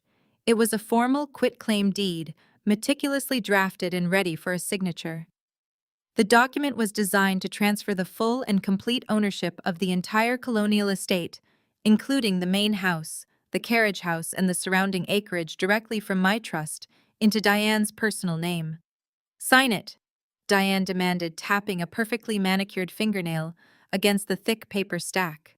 I stared at the document, then slowly looked up to meet my mother's eyes. "You want me to sign over a multi-million-dollar estate to you?" I asked, keeping my voice dangerously quiet. "It is the only logical solution to this ridiculous mess," Diane stated matter-of-factly, as if she were simply discussing a change in our dinner menu. "If you sign the quitclaim deed right now, making me the sole legal owner of the property retroactively, then the home equity line of credit I took out against it suddenly becomes entirely legal. The fraud charge disappears. Greg can pay back his firm with the funds, And you can tell your little federal friends that there was a simple banking error. Everyone walks away perfectly fine. The sheer sociopathic audacity of her plan left me momentarily breathless. She was not just asking me to cover up a massive federal crime. She was actively demanding that I reward her for committing it by handing over the single largest financial asset my late husband had secured for our daughter's future. She wanted to steal my home to legalize her initial theft. "You are completely out of your mind," I said, my voice dropping to a harsh whisper. "I am not signing anything, and I am certainly not handing over Mia's inheritance to save Greg from a prison sentence he absolutely earned. This is over, Mom. The federal warrants are already executed. Greg's assets are frozen. Your fraudulent loan is fully documented in a federal file. There is no magic piece of paper that makes this go away." Diane did not blink. She did not show a single ounce of remorse or hesitation. Instead, a slow, cruel smile spread across her face. She leaned forward, resting her elbows on the dining table, and laced her fingers together. Her dark eyes locked onto mine, burning with a terrifying, malicious intent. "You are going to sign that deed, Valerie," she said, her voice dropping into a register that sent a sudden cold chill racing down my spine. "Because if you do not pick up a pen and sign that paper right this second, I am going to pick up my cell phone, and I am going to call Child Protective Services." The room went completely silent. Even Brittany looked shocked by the sudden escalation. I froze, my hands gripping the handle of my briefcase. "What are you talking about?" I demanded, my heart giving a sudden heavy thud against my ribs. "I am talking about Mia," Diane said, her smile widening slightly as she saw my reaction. "I am talking about my poor, sweet, innocent 10-year-old granddaughter. It is such a tragedy, really. Her father passed away and her mother simply lost her mind. She became unstable. She developed a severe persecution complex and started making up wild, delusional stories about her own family stealing from her. The mental break was so severe that she dragged her child out of her safe, comfortable home and forced her to live like a transient in random hotel rooms across the city." I stared at the woman who had given birth to me, feeling a wave of pure, unadulterated revulsion crash over my senses. She was actually threatening to use my daughter as a bargaining chip. "You would not dare," I whispered, my knuckles turning white around my briefcase handle. "I would dare absolutely anything to protect my family," Diane countered, her voice dripping with venom. "And who do you think Child Protective Services is going to believe, Valerie? A respected, wealthy grandmother living in a sprawling historic estate? Or a deeply disturbed widow bouncing between hotels claiming her family is engaged in a criminal conspiracy? I will tell them you are suffering from a severe psychotic break. I will tell them you are a danger to that little girl. I will tie you up in family court for years. I will drain your money paying for custody lawyers. I will take Mia away permanently." Her words hung in the air, toxic and suffocating. This was the ultimate trap. She knew Mia was my entire world. She knew I would endure any personal pain to keep my daughter safe. She was betting everything that a mother's love would completely override my duty as a federal investigator. I did not blink, and I did not reach for the pen sitting beside the quitclaim deed. I stared at my mother, letting the profound sickness of her threat settle over the room. She genuinely believed invoking my daughter's safety would cause me to crumble into the terrified victim she groomed me to be. But instead of panic, all I felt was absolute liberation. Diane crossed the final unforgivable boundary. By threatening Mia, she severed the last thread of familial obligation I carried. I looked at the three of them and felt nothing but cold, clinical detachment. "You are going to call Child Protective Services?" I asked, my voice carrying across the silent room. Diane lifted her chin, smiling with misplaced confidence. "I will do whatever is necessary, Valerie. I will tell them you are unstable. They take a grandmother's concern very seriously." I let out a slow breath, shaking my head. "You really lost your mind, Mom," I said, standing up. "You are the primary suspect in a federal investigation. In less than 24 hours, your son-in-law will be indicted for wire fraud. Federal marshals have seized his firm. Every bank account associated with your name is frozen and audited. And you think this is the perfect time to invite social workers to make false allegations against a federal investigator. Diane's smile faltered, but she kept her posture rigid. You have no proof of anything, she hissed. I tapped my index finger against the thick stack of paper she had pushed across the mahogany table. I do not need to invent trouble, Diane. You documented it yourself. You took out a $450,000 loan against this property and handed the cash directly to Greg to hide his offshore losses. You forged my signature on the federal banking documents assuming I would never find out because you thought you owned this estate. Brittany let out a dramatic sob, clutching her napkin. Make her sign it, Mom, she cried, her voice cracking with hysteria. Make her sign the paper so we can fix this. Greg cannot go to prison. He just cannot. Greg did not say a word. He stared at the quitclaim deed, his face the color of wet ash. He finally understood the mistake they made. I am not signing anything, I said, my voice ringing with absolute finality. I picked up my briefcase and stepped back from the table. You wanted me out of the carriage house, Diane. You told me I had until Sunday to pack my bags and take my daughter away from this property. You got your exact wish. I am out. But you really should have read the fine print of my father's trust before you decided to evict me. Diane's face went blank. Her eyes darted from my face to the briefcase and back again. What are you talking about? She demanded, her voice losing its authoritative edge. What trust? Your father left everything to me. I am the sole owner of this entire estate. He made sure I was provided for. I offered her a cold, humorless smile. Dad knew exactly who you were, Mom. He knew the second he was gone, you would start treating this family like a business transaction. He knew you would favor Brittany and try to bleed this estate dry to fund your obsession with social status. He did not leave this property to you. He transferred the entire estate, the main house, the carriage house, and the surrounding acreage into an irrevocable blind trust. And he made me the sole executing trustee. The silence that followed was absolute. Brittany stopped crying, her mouth hanging open in sheer disbelief.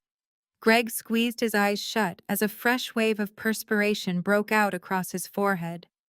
Diane gripped the edge of the mahogany table, her knuckles turning completely white.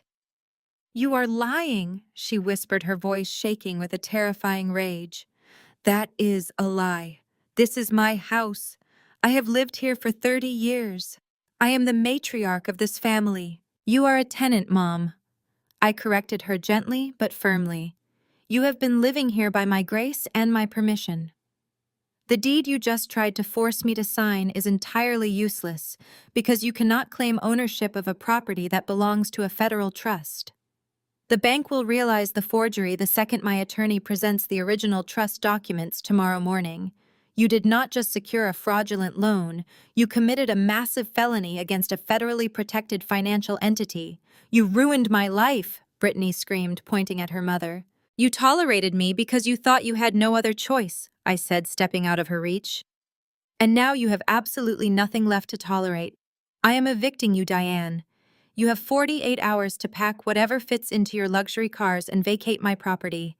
If you are still here on Monday morning, I will have the sheriff physically remove you for trespassing. And if you ever mention my daughter's name again, I will ensure your federal prison sentence is served in a maximum security facility. I did not wait for her to respond. I turned my back on the three of them, leaving them trapped in the opulent dining room with their shattered illusions and impending federal indictments. I walked down the immaculate hallway, my heels clicking sharply against the polished hardwood floors. I pushed the heavy front door open and stepped out into the freezing Seattle rain, breathing in the sharp, clean air. The driveway was dark and quiet, the only sound coming from the rain hitting the roof of my waiting car. I walked down the brick pathway feeling lighter than I had in a decade. I climbed into the back seat of the vehicle, sliding my wet briefcase onto the leather seat beside me. The driver put the car in gear, but I held up my hand, asking him to wait for just one moment. I reached into my coat pocket and pulled out my smartphone, unlocking the glowing screen. I opened my email application, navigating to the drafts folder where I had prepared 3 messages earlier. The first email was addressed to the regional director of the Securities and Exchange Commission, containing the complete forensic file of Greg's offshore wire fraud and the subsequent cover-up. The second email was addressed to the chief of the local police department, containing a high-resolution scan of the forged home equity loan documents and a formal request to press criminal forgery charges against Diane. The third email was addressed to Arthur Pendleton, instructing him to formally file the eviction notices and execute foreclosure proceedings against my mother. I stared at the screen, watching the rain run down the passenger window. I thought about the years of cruel remarks, the deliberate exclusion, the blatant favoritism, and the breathtaking arrogance that had brought us all to this exact moment. They had built their entire empire on lies, theft, and manipulation, assuming I would simply stay quiet and take the abuse. They were wrong. I pressed my thumb against the send icon, watching the 3 messages vanish into the digital ether. The checkmate was officially complete. Drive. I told the driver, leaning back against the plush leather seat and closing my eyes. Take me back to the hotel. Take me back to my precious, beautiful 10-year-old daughter. 3 days passed in a state of absolute surreal clarity. Arthur Pendleton moved with the ruthless efficiency of a man who had waited over a decade to execute my father's final wishes. The formal eviction notices had been served by a county sheriff exactly 48 hours after I left the dining room. The local police had opened an active criminal investigation into the forged home equity documents, and the Securities and Exchange Commission had officially frozen every single asset connected to Greg's brokerage firm. Yet despite the very real legal walls closing in around them, Diane and Brittany responded with the only defense mechanism they knew: total, profound denial. Instead of packing their belongings and vacating the premises as instructed, my mother proceeded with her annual summer solstice garden party. It was a massive catered event designed specifically to showcase her supposed wealth to the local country club elite. When Arthur called to inform me that caterers were setting up large white tents on the back lawn, I did not feel angry. I felt a deep, cold sense of amusement. They honestly believed that if they simply ignored the federal government and threw a lavish enough party, reality would somehow bend to their will. I decided it was time to personally shatter that illusion. I spent the afternoon at a luxury boutique downtown selecting the perfect dress for the occasion. For years, I had worn muted colors and sensible fabrics, deliberately fading into the background to appease my mother's fragile ego. Tonight, I chose a floor-length emerald green designer gown that commanded attention. It moved like liquid silk and fit with absolute tailored precision. I paired it with my grandmother's vintage diamond earrings, the ones Diane had always coveted, but my father had secretly placed in a secure vault for me. I dressed Mia in a beautiful ivory summer dress with a matching ribbon in her hair. She spun around our hotel suite, watching the skirt flare out around her knees, completely oblivious to the impending family destruction. "We are going to a party, sweetie," I told her, smoothing down her collar. "Just stay close to me and hold my hand." We rode in the back of the hired town car as it navigated the familiar winding roads toward the estate. The late afternoon sun cast a warm golden glow over the Seattle suburbs, a perfect evening for a high society gathering. As my driver turned onto the long driveway, the sheer scale of my mother's delusion became undeniably clear. The entire front lawn was lined with expensive imported vehicles. Valets in crisp white shirts were jogging back and forth, taking keys from wealthy guests and parking luxury sedans along the manicured hedges. Soft classical music drifted through the air, mingling with the low hum of affluent conversation and the clinking of crystal champagne flutes. The estate looked magnificent, dripping in unearned prestige. I stepped out of the vehicle, and the valet immediately reached for my door, but I held up my hand to stop him. I took a deep breath, feeling the cool evening breeze against my skin. I reached back into the car and took Mia's small, warm hand in mine. We walked slowly up the brick pathway toward the massive wrought iron gates that led to the back gardens. My heels clicked softly against the stone, a steady rhythmic countdown to the inevitable confrontation. I did not sneak around to the side entrance, and I did not attempt to avoid the crowd. I walked directly through the main archway and stepped out onto the sprawling green lawn. The garden was a sea of pastel dresses, tailored linen suits, and wide-brimmed hats. Waiters balanced silver trays carrying delicate hors d'oeuvres and sparkling glasses of imported wine. A massive white canvas tent occupied the center of the lawn, shading an elaborate buffet and a fully stocked mahogany bar. Diane had spared absolutely no expense using money she had stolen from my father's legacy to fund this pathetic charade. I stood at the top of the stone terrace holding Mia's hand and simply looked out over the crowd. For a long moment, nobody noticed us. Then a woman standing near the floral arrangements turned her head. She blinked, her eyes widening slightly as she took in my emerald gown and the diamonds sparkling at my ears. She tapped her husband's arm, and he turned to look as well. The reaction rippled through the garden like a stone dropped into a quiet pond. Conversations abruptly halted mid-sentence. Laughter died away, replaced by a sudden, heavy silence. Heads turned one by one, until nearly every guest on the lawn was staring at me. They recognized me, of course. They knew me as Diane's tragic widowed daughter, who lived in the drafty carriage house and wore sensible shoes. They had spent years offering me condescending smiles and pitying glances whenever I briefly appeared at these events to help carry trays or clean up spills. Seeing me stand there projecting absolute authority and commanding the space completely short-circuited their understanding of the family dynamic. I kept my posture perfectly straight and offered a cool, polite smile to the staring crowd. Diane was standing near the center of the lawn holding a glass of rose and chatting animatedly with the wives of two local banking executives. She was wearing a flowing white silk dress that made her look like the picture of maternal elegance. She had her back to me, completely unaware of the sudden shift in the atmosphere. She threw her head back to laugh at something one of the women said, but the laugh died in her throat when she realized her audience was no longer paying attention to her. The women were staring fixedly over Diane's shoulder, directly at me. My mother turned around slowly, her expression initially confused before twisting into a mask of pure, unadulterated horror. The blood drained completely from her face, leaving her skin looking like old parchment. Her hand trembled so violently that a few drops of pink wine spilled over the rim of her crystal glass and stained the pristine white fabric of her dress. She did not even notice the stain. She stared at me, her chest heaving as the reality of my presence shattered her carefully constructed social performance. For a split second, I saw genuine fear in her dark eyes. Then the fear was rapidly replaced by a vicious, desperate panic. She slammed her wine glass down onto a passing waiter's tray and began marching across the lawn toward me.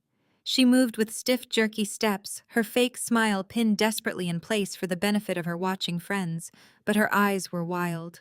When she reached the bottom of the stone terrace steps, she stopped looking up at me and Mia. She leaned forward heavily, closing the distance between us, until I could smell the expensive floral perfume radiating off her skin. "What are you doing here?" She hissed, her low voice a harsh, venomous whisper that was entirely at odds with her strained smile. "I explicitly told you, you aren't welcome here." I looked down at her, feeling an incredible wave of pure, absolute peace. I tightened my gentle, firm grip on my lovely daughter's hand. "Actually, Mom," I said, my calm voice carrying perfectly clearly over the dead silence of the crowded garden, "I am the absolute only person who really belongs here." I did not whisper or attempt to keep my voice down for the sake of her country club friends. I spoke at a clear, steady volume that easily carried across the perfectly manicured lawn. "I am moving back in," I announced, locking my eyes onto her horrified face. "And I brought some people to help you pack." Diane physically recoiled as if I had struck her.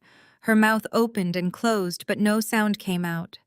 The women she had just been chatting with took a collective step backward, their eyes darting between my mother and me, with undisguised greedy curiosity. The entire garden seemed to hold its collective breath. The string quartet playing near the buffet tent faltered a lone violin, letting out a harsh, screeching note before falling completely silent. The sheer audacity of my statement hung in the warm summer air, paralyzing the wealthy guests. They had spent years watching Diane pretend she was old money royalty, and now the poor widowed daughter she constantly belittled was publicly evicting her. Diane finally found her voice, a shrill, desperate sound that shattered the quiet. "How dare you!" she shrieked, her face flushing a deep mottled red. "You have absolutely no right to speak to me that way in front of my guests. You are insane, Valerie. I am calling security to have you dragged out of here right now." She turned frantically, searching the crowd for one of the hired guards she had posted at the gates. She waved her hands wildly.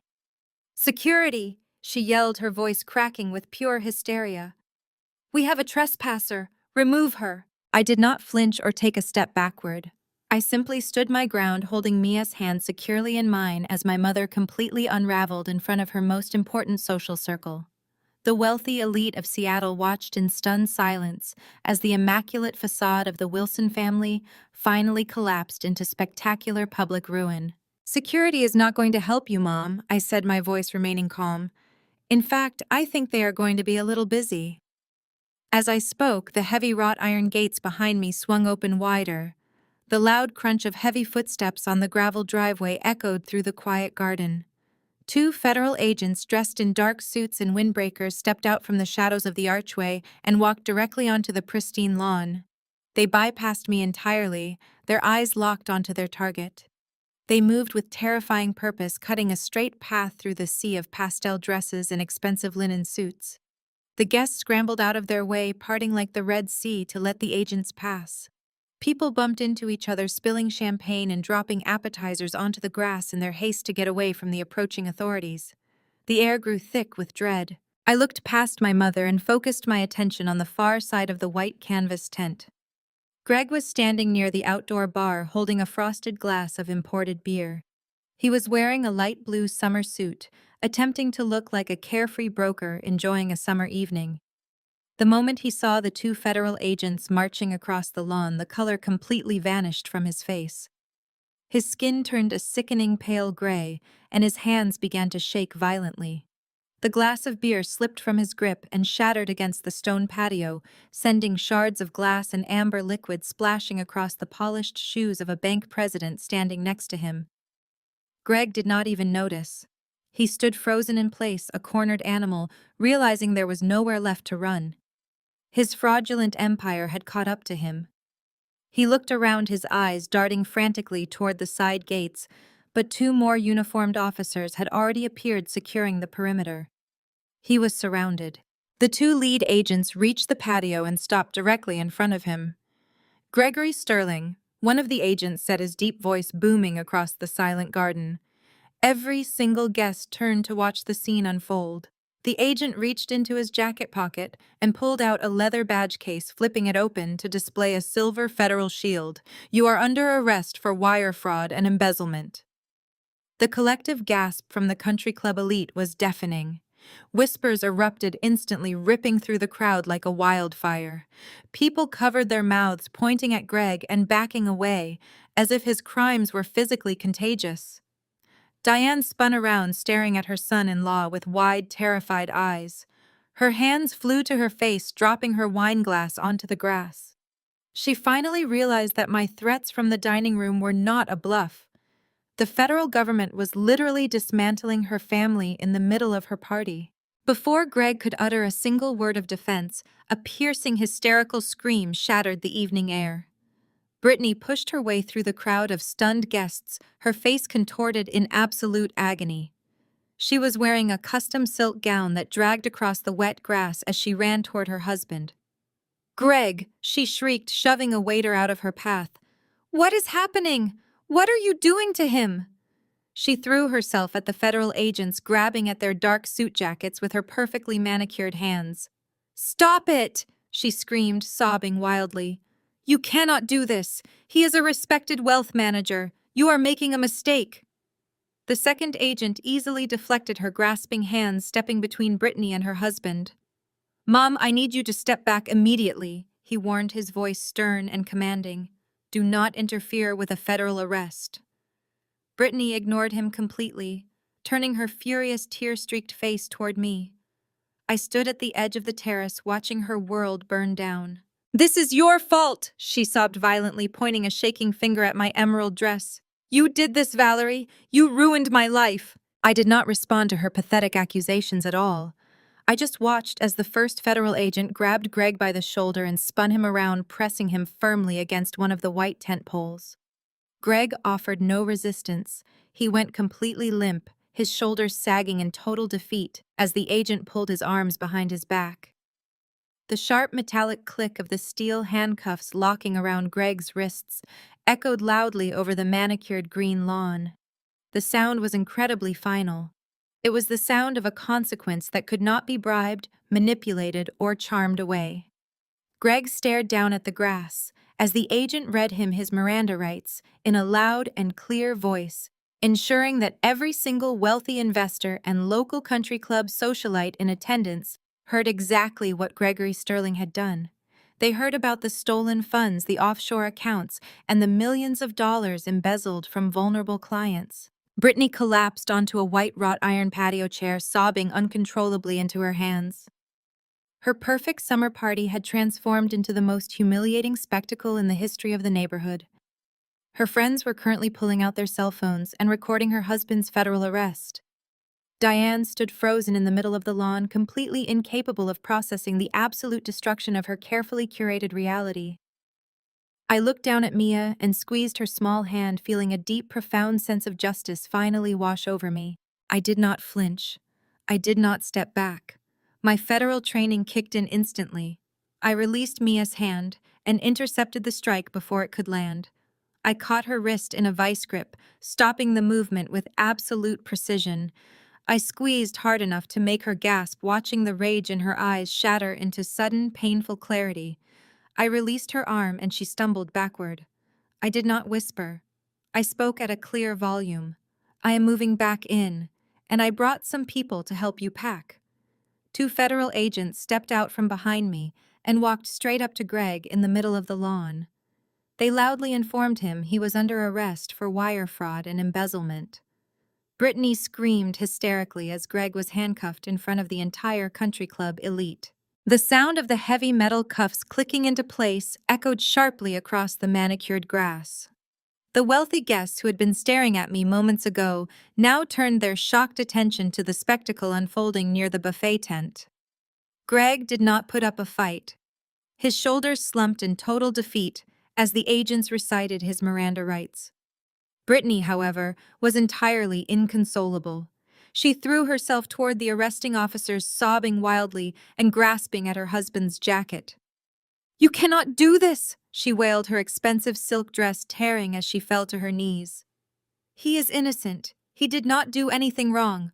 One of the agents gently but firmly stepped into her path, preventing her from interfering with the arrest. "Mom, please step back," he instructed, his voice projecting unquestionable authority.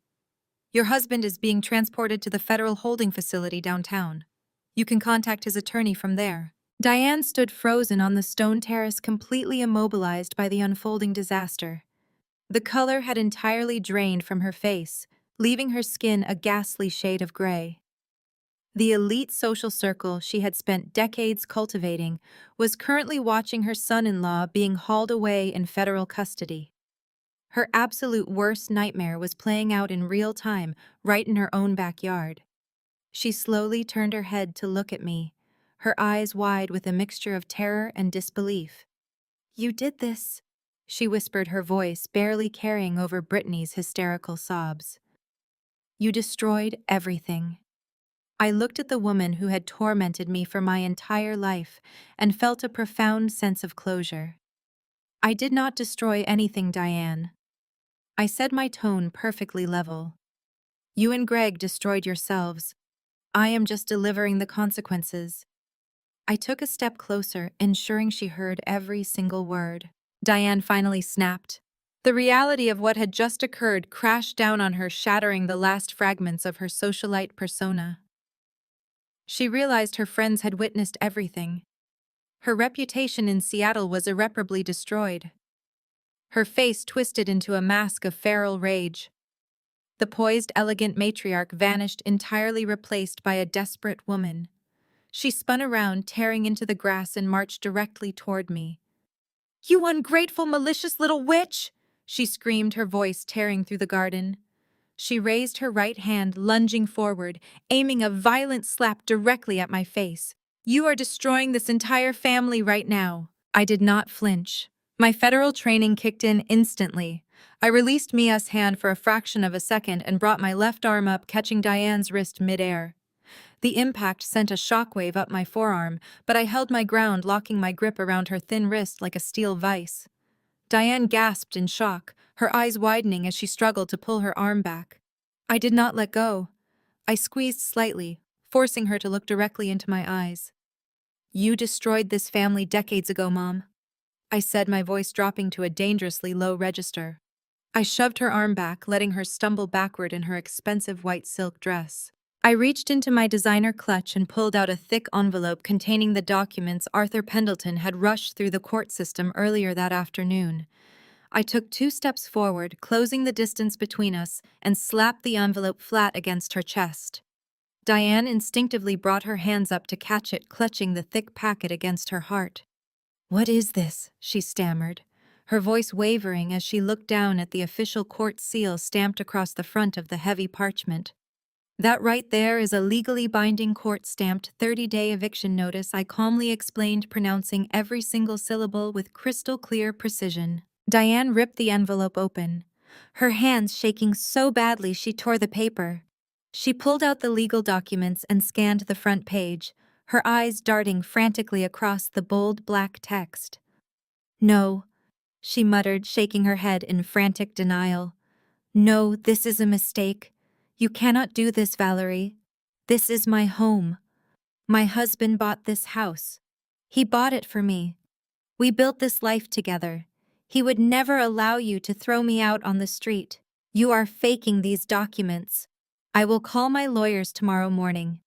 I will drag you through probate court for the next 10 years.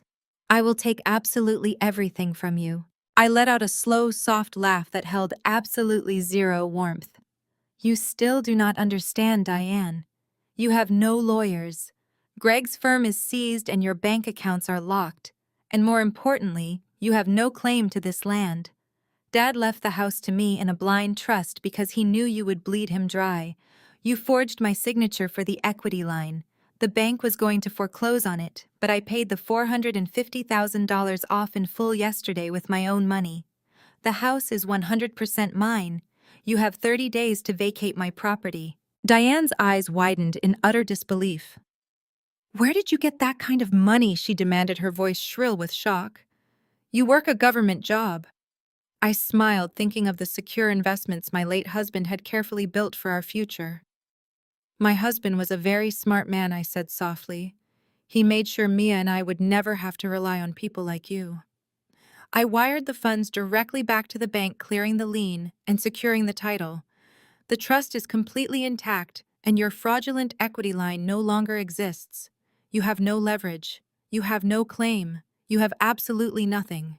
The gravity of her situation finally crushed the last remaining ounces of Diane's resistance. She physically sagged against the stone planter, looking like a hollow, empty shell. Greg was sitting in a federal holding cell, and Brittany was weeping uncontrollably on the patio. "You have 30 days to vacate my property," I repeated, turning away from her and reaching out to take Mia's small hand again. Diane closed her eyes and let out a broken, ragged sob as the finality of my words washed over her. She turned her head slowly, looking out at the manicured garden that had been her entire identity for 30 years. The massive white tents, the crystal glasses, and the expensive floral arrangements now stood as silent witnesses to her absolute downfall. She had sacrificed her relationship with her eldest daughter, her integrity, and her basic morality just to maintain the illusion of this perfect, wealthy life. Now she was leaving with nothing but the impending threat of federal prosecution hanging over her head. She did not say another word, and she did not offer an apology. She simply looked at me with a profound, empty sadness before turning away and walking slowly toward the main house, her pristine white dress dragging across the damp grass. Brittany remained on the patio, weeping hysterically into her hands, completely ignored by the woman who had always claimed to love her best. I took a deep breath, feeling the cool summer breeze brush against my skin. The toxic storm that had clouded my life for decades was finally over. I turned around and walked back inside my beautiful home. I barely made it across the threshold before Brittany's frantic footsteps pounded up the stone steps behind me. The heavy mahogany doors were still open to the evening air, allowing the flashing red and blue lights of the federal cruisers to cast long, harsh shadows across the foyer floor. I turned around slowly, holding Mia's hand, and watched as the agents placed Greg into the back of a dark, unmarked vehicle. The tires crunched heavily against the gravel driveway as the convoy began its slow, deliberate procession toward the main gates. Brittany stood on the edge of the terrace, watching the taillights disappear into the gathering dusk. Her expensive silk gown was stained with mud and grass, her hair falling in tangled clumps around her tear-streaked face.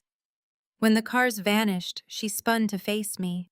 Her chest heaved with ragged, violent sobs that echoed through the cavernous entrance hall. "You are a monster," she shrieked, stopping just short of crossing into the house. "You orchestrated this spectacle just to humiliate us. You waited until the most important night of the year to send those agents here. Greg was just trying to provide for our family. He made one small mistake, and you are acting like he is a hardened criminal. They froze all of our accounts this morning. My credit cards were declined when I tried to pay the caterers. I have absolutely nothing left. Where am I supposed to go, Valerie? I have no money, and my husband is on his way to federal prison." I stood in the grand entryway of my father's home and looked at my younger sister. There was no pity left in my heart. She had spent her entire adult life mocking my choices, flaunting her stolen wealth, and participating in a coordinated effort to strip away my daughter's inheritance.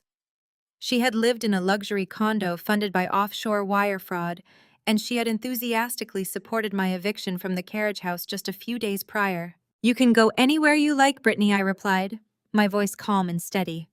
"But you cannot stay here." Brittany's face contorted into an ugly mask of desperation and rage. She pointed a shaking finger at the building at the edge of the garden. "But what about the carriage house?" she demanded, her voice cracking with hysteria. "We spent thousands remodeling it. We put in hardwood floors and a marble kitchen. We turned it into a luxury suite. You cannot just lock me out of the entire estate. I need a place to live, Valerie. Let me stay in the carriage house until Greg sorts out this misunderstanding. It is the least you can do for your own sister after causing all this trauma." "You owe me that," she added with pathetic entitlement. I looked past her shoulder, letting my gaze drift over the manicured lawn until it landed on the carriage house. It was the same building where Mia and I had lived quietly for years before Diane and Brittany decided to aggressively push us out to transform it into a vanity project. They had used embezzled money to strip away the only sanctuary my daughter knew. I brought my attention back to Brittany's frantic, tearful face. I took a slow, deliberate breath, letting the profound justice of the moment settle over me. "I hear the carriage house is nice this time of year," I said, ensuring my words carried the absolute weight of finality. "But unfortunately, I don't rent to felons." Brittany's mouth opened, but no sound emerged. She stared at me as the sheer magnitude of her ruin finally registered in her mind. The safety net she had always relied upon was gone. The wealthy husband, the limitless credit cards, the estate, and the matriarch who bailed her out had all evaporated in the span of a single afternoon. She slowly sank to her knees on the hard stone patio, burying her face in her hands and letting out a long, mournful wail that sounded like a wounded animal. I did not offer her a tissue, and I did not offer her a shred of comfort. I simply closed the heavy mahogany doors, sliding the deadbolt firmly into place. Outside, the garden party had deteriorated into a scene of absolute chaotic panic. The country club elite, the politicians, and the executives were fleeing the property with severe secondhand embarrassment. Nobody wanted to be associated with a family currently under federal investigation for wire fraud and embezzlement. The elegant illusion of the summer solstice gala was completely shattered. Wealthy guests abandoned their imported wine glasses on the grass, leaving half-eaten appetizers scattered across the patio tables. Guests lifted their hemlines and jogged across the lawn, eager to escape the toxic atmosphere. Men shouted frantically at the valets, demanding their car keys immediately. The sheer panic in their eyes was a testament to how quickly social loyalty vanished when faced with federal consequences. The mass exodus was swift and ruthless. Within 20 minutes, the circular driveway was empty. The string quartet packed their instruments, rushing out the side gate without waiting for payment. The caterers exchanged nervous glances before quietly breaking down their equipment. They had witnessed the credit cards being declined and the federal agents swarming the property. They knew they were never going to see a single dime for their services. The sprawling lawn that had just been the pinnacle of Seattle high society was now nothing more than a deserted wasteland of discarded luxury. Through the bay window of the living room, I watched the final act of this tragedy unfold. Diane was left alone on the lawn. The friends she had spent decades trying to impress had abandoned her the exact moment her wealth proved to be an illusion. The country club associates who had happily drank her wine and praised her elegance had scattered without offering a single word of support or sympathy. They had looked at her with undisguised disgust, treating her like a pariah before fleeing her property. My mother stood near the center of the dark garden, staring blankly at the empty white canvas tents. The evening breeze caught the edge of her flowing white silk dress, making it flutter against the damp grass. She looked incredibly small. The imposing authoritative matriarch who had ruled our family with an iron fist for 30 years had simply ceased to exist. In her place stood a broken aging woman who had gambled her entire soul for social status and lost everything. She took a slow, trembling step forward, and her legs simply gave out beneath her. Diane sank to her knees on the manicured lawn. The damp earth stained the pristine fabric of her designer gown, but she made no effort to brush it. The expensive diamond necklace resting against her collarbone caught the fading sunlight, mocking the absolute destitution she now faced. She was a hollow queen sitting in the ruins of a kingdom she had stolen. She stared down at her empty, shaking hands, her chest heaving with silent, ragged breaths. The absolute totality of her grim situation was finally crashing down upon her today. She was utterly bankrupt, publicly exposed, and completely homeless. Her bank accounts were frozen, her loans were exposed, and her favorite son-in-law was sitting in a federal holding cell. She had 30 days to pack her belongings and walk away from the empire she thought she owned. The next 6 months played out with a brutal, relentless efficiency that mirrored the swift collapse of my mother's summer party. The federal prosecutors did not offer leniency. Greg, backed into a corner by a mountain of irrefutable financial evidence, quickly folded under the pressure. He took a plea deal that guaranteed him a decade in federal prison in exchange for cooperating with the ongoing investigation into his offshore accounts. The moment the judge banged his gavel, Greg's fraudulent empire officially evaporated into thin air, leaving Brittany standing in the wreckage. Without Greg's illicit income, and with the government seizing every remaining asset they could trace, my sister found herself completely destitute. The luxury condo was foreclosed on within weeks. Her designer wardrobe and expensive jewelry were liquidated to pay for a fraction of her mounting legal debts. The women she used to lunch with, the ones who had admired her expensive lifestyle, blocked her number and pretended they had never met her. With nowhere left to turn and no practical skills to her name, Brittany was forced to accept a minimum-wage retail job at a discount clothing store in a strip mall. She spent her days folding clearance sweaters and ringing up customers under harsh fluorescent lights, hiding her face whenever someone from her old life happened to walk through the sliding glass doors. Diane fared no better. When the 30 days were up, the moving trucks arrived at the estate just as I had promised. I did not oversee the process myself. I hired a private security firm to ensure she took only her personal belongings and vacated the premises by the court-ordered deadline.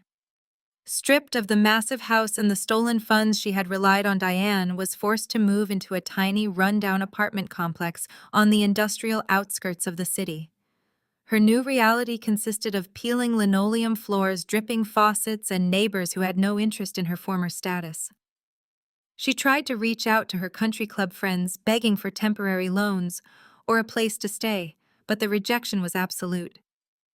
The very people she had catered to for decades treated her like a contagious disease. They uninvited her from their charity galas, removed her from their social committees, and ignored her frantic messages. She was entirely alone in a cramped second-story unit listening to the sound of traffic rumbling past her single-bedroom window. I stood in the center of the newly renovated main house, letting the deep quiet of the afternoons settle around me. The oppressive dark mahogany furniture and heavy velvet drapes that had defined Diane's reign were completely gone. In their place, I had brought in light, airy fabrics, warm oak accents, and comfortable seating that actually felt like a home rather than a museum. The grand foyer no longer felt like a staging ground for social warfare. It just felt so incredibly safe. My cell phone vibrated on the marble kitchen counter, breaking the peaceful silence. I walked over and looked at the screen, watching an unsaved number flash continuously. I let it ring. I knew exactly who it was. The ringing eventually stopped, replaced a moment later by the chime of a new voicemail. I tapped the screen and pressed play, setting the phone down on the counter as Diane's desperate voice filled the bright kitchen. "Valerie, please." Her voice trembled, carrying a ragged desperation that I had never heard from her before. "Please pick up the phone. I know you are there. I have tried calling your office, but they will not put me through. You have to listen to me. I cannot stay in this awful apartment anymore. The heat barely works, and the neighborhood is terrifying.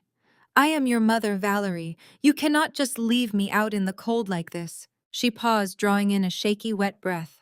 Her proud, demanding tone was entirely gone, replaced by a pathetic, whining plea. "I will do whatever you want," she sobbed, her voice cracking. "I will stay out of your way. I will not bother you or Mia. Just please let me live in the carriage house. It is empty anyway. You do not even use it. You have that massive house all to yourself. Please, Valerie, I am begging you. You owe me this much. I am your family." I picked up the phone and walked slowly toward the large bay windows in the living room. Outside, the sky had turned a deep, bruised gray. Heavy rain began to fall in thick sheets, washing over the manicured lawn and beating against the glass panes.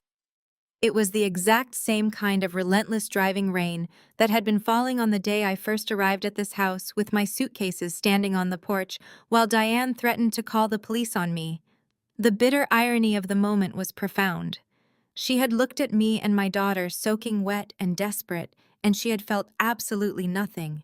She had absolutely delighted in my pain. Now she was the one sitting in the cold, begging for a shelter she had tried to steal from me. I looked out at the carriage house, barely visible through the torrential downpour. I did not feel a single ounce of guilt or obligation. The woman crying on the voicemail was a stranger. She had made her choices, and now she was living with them.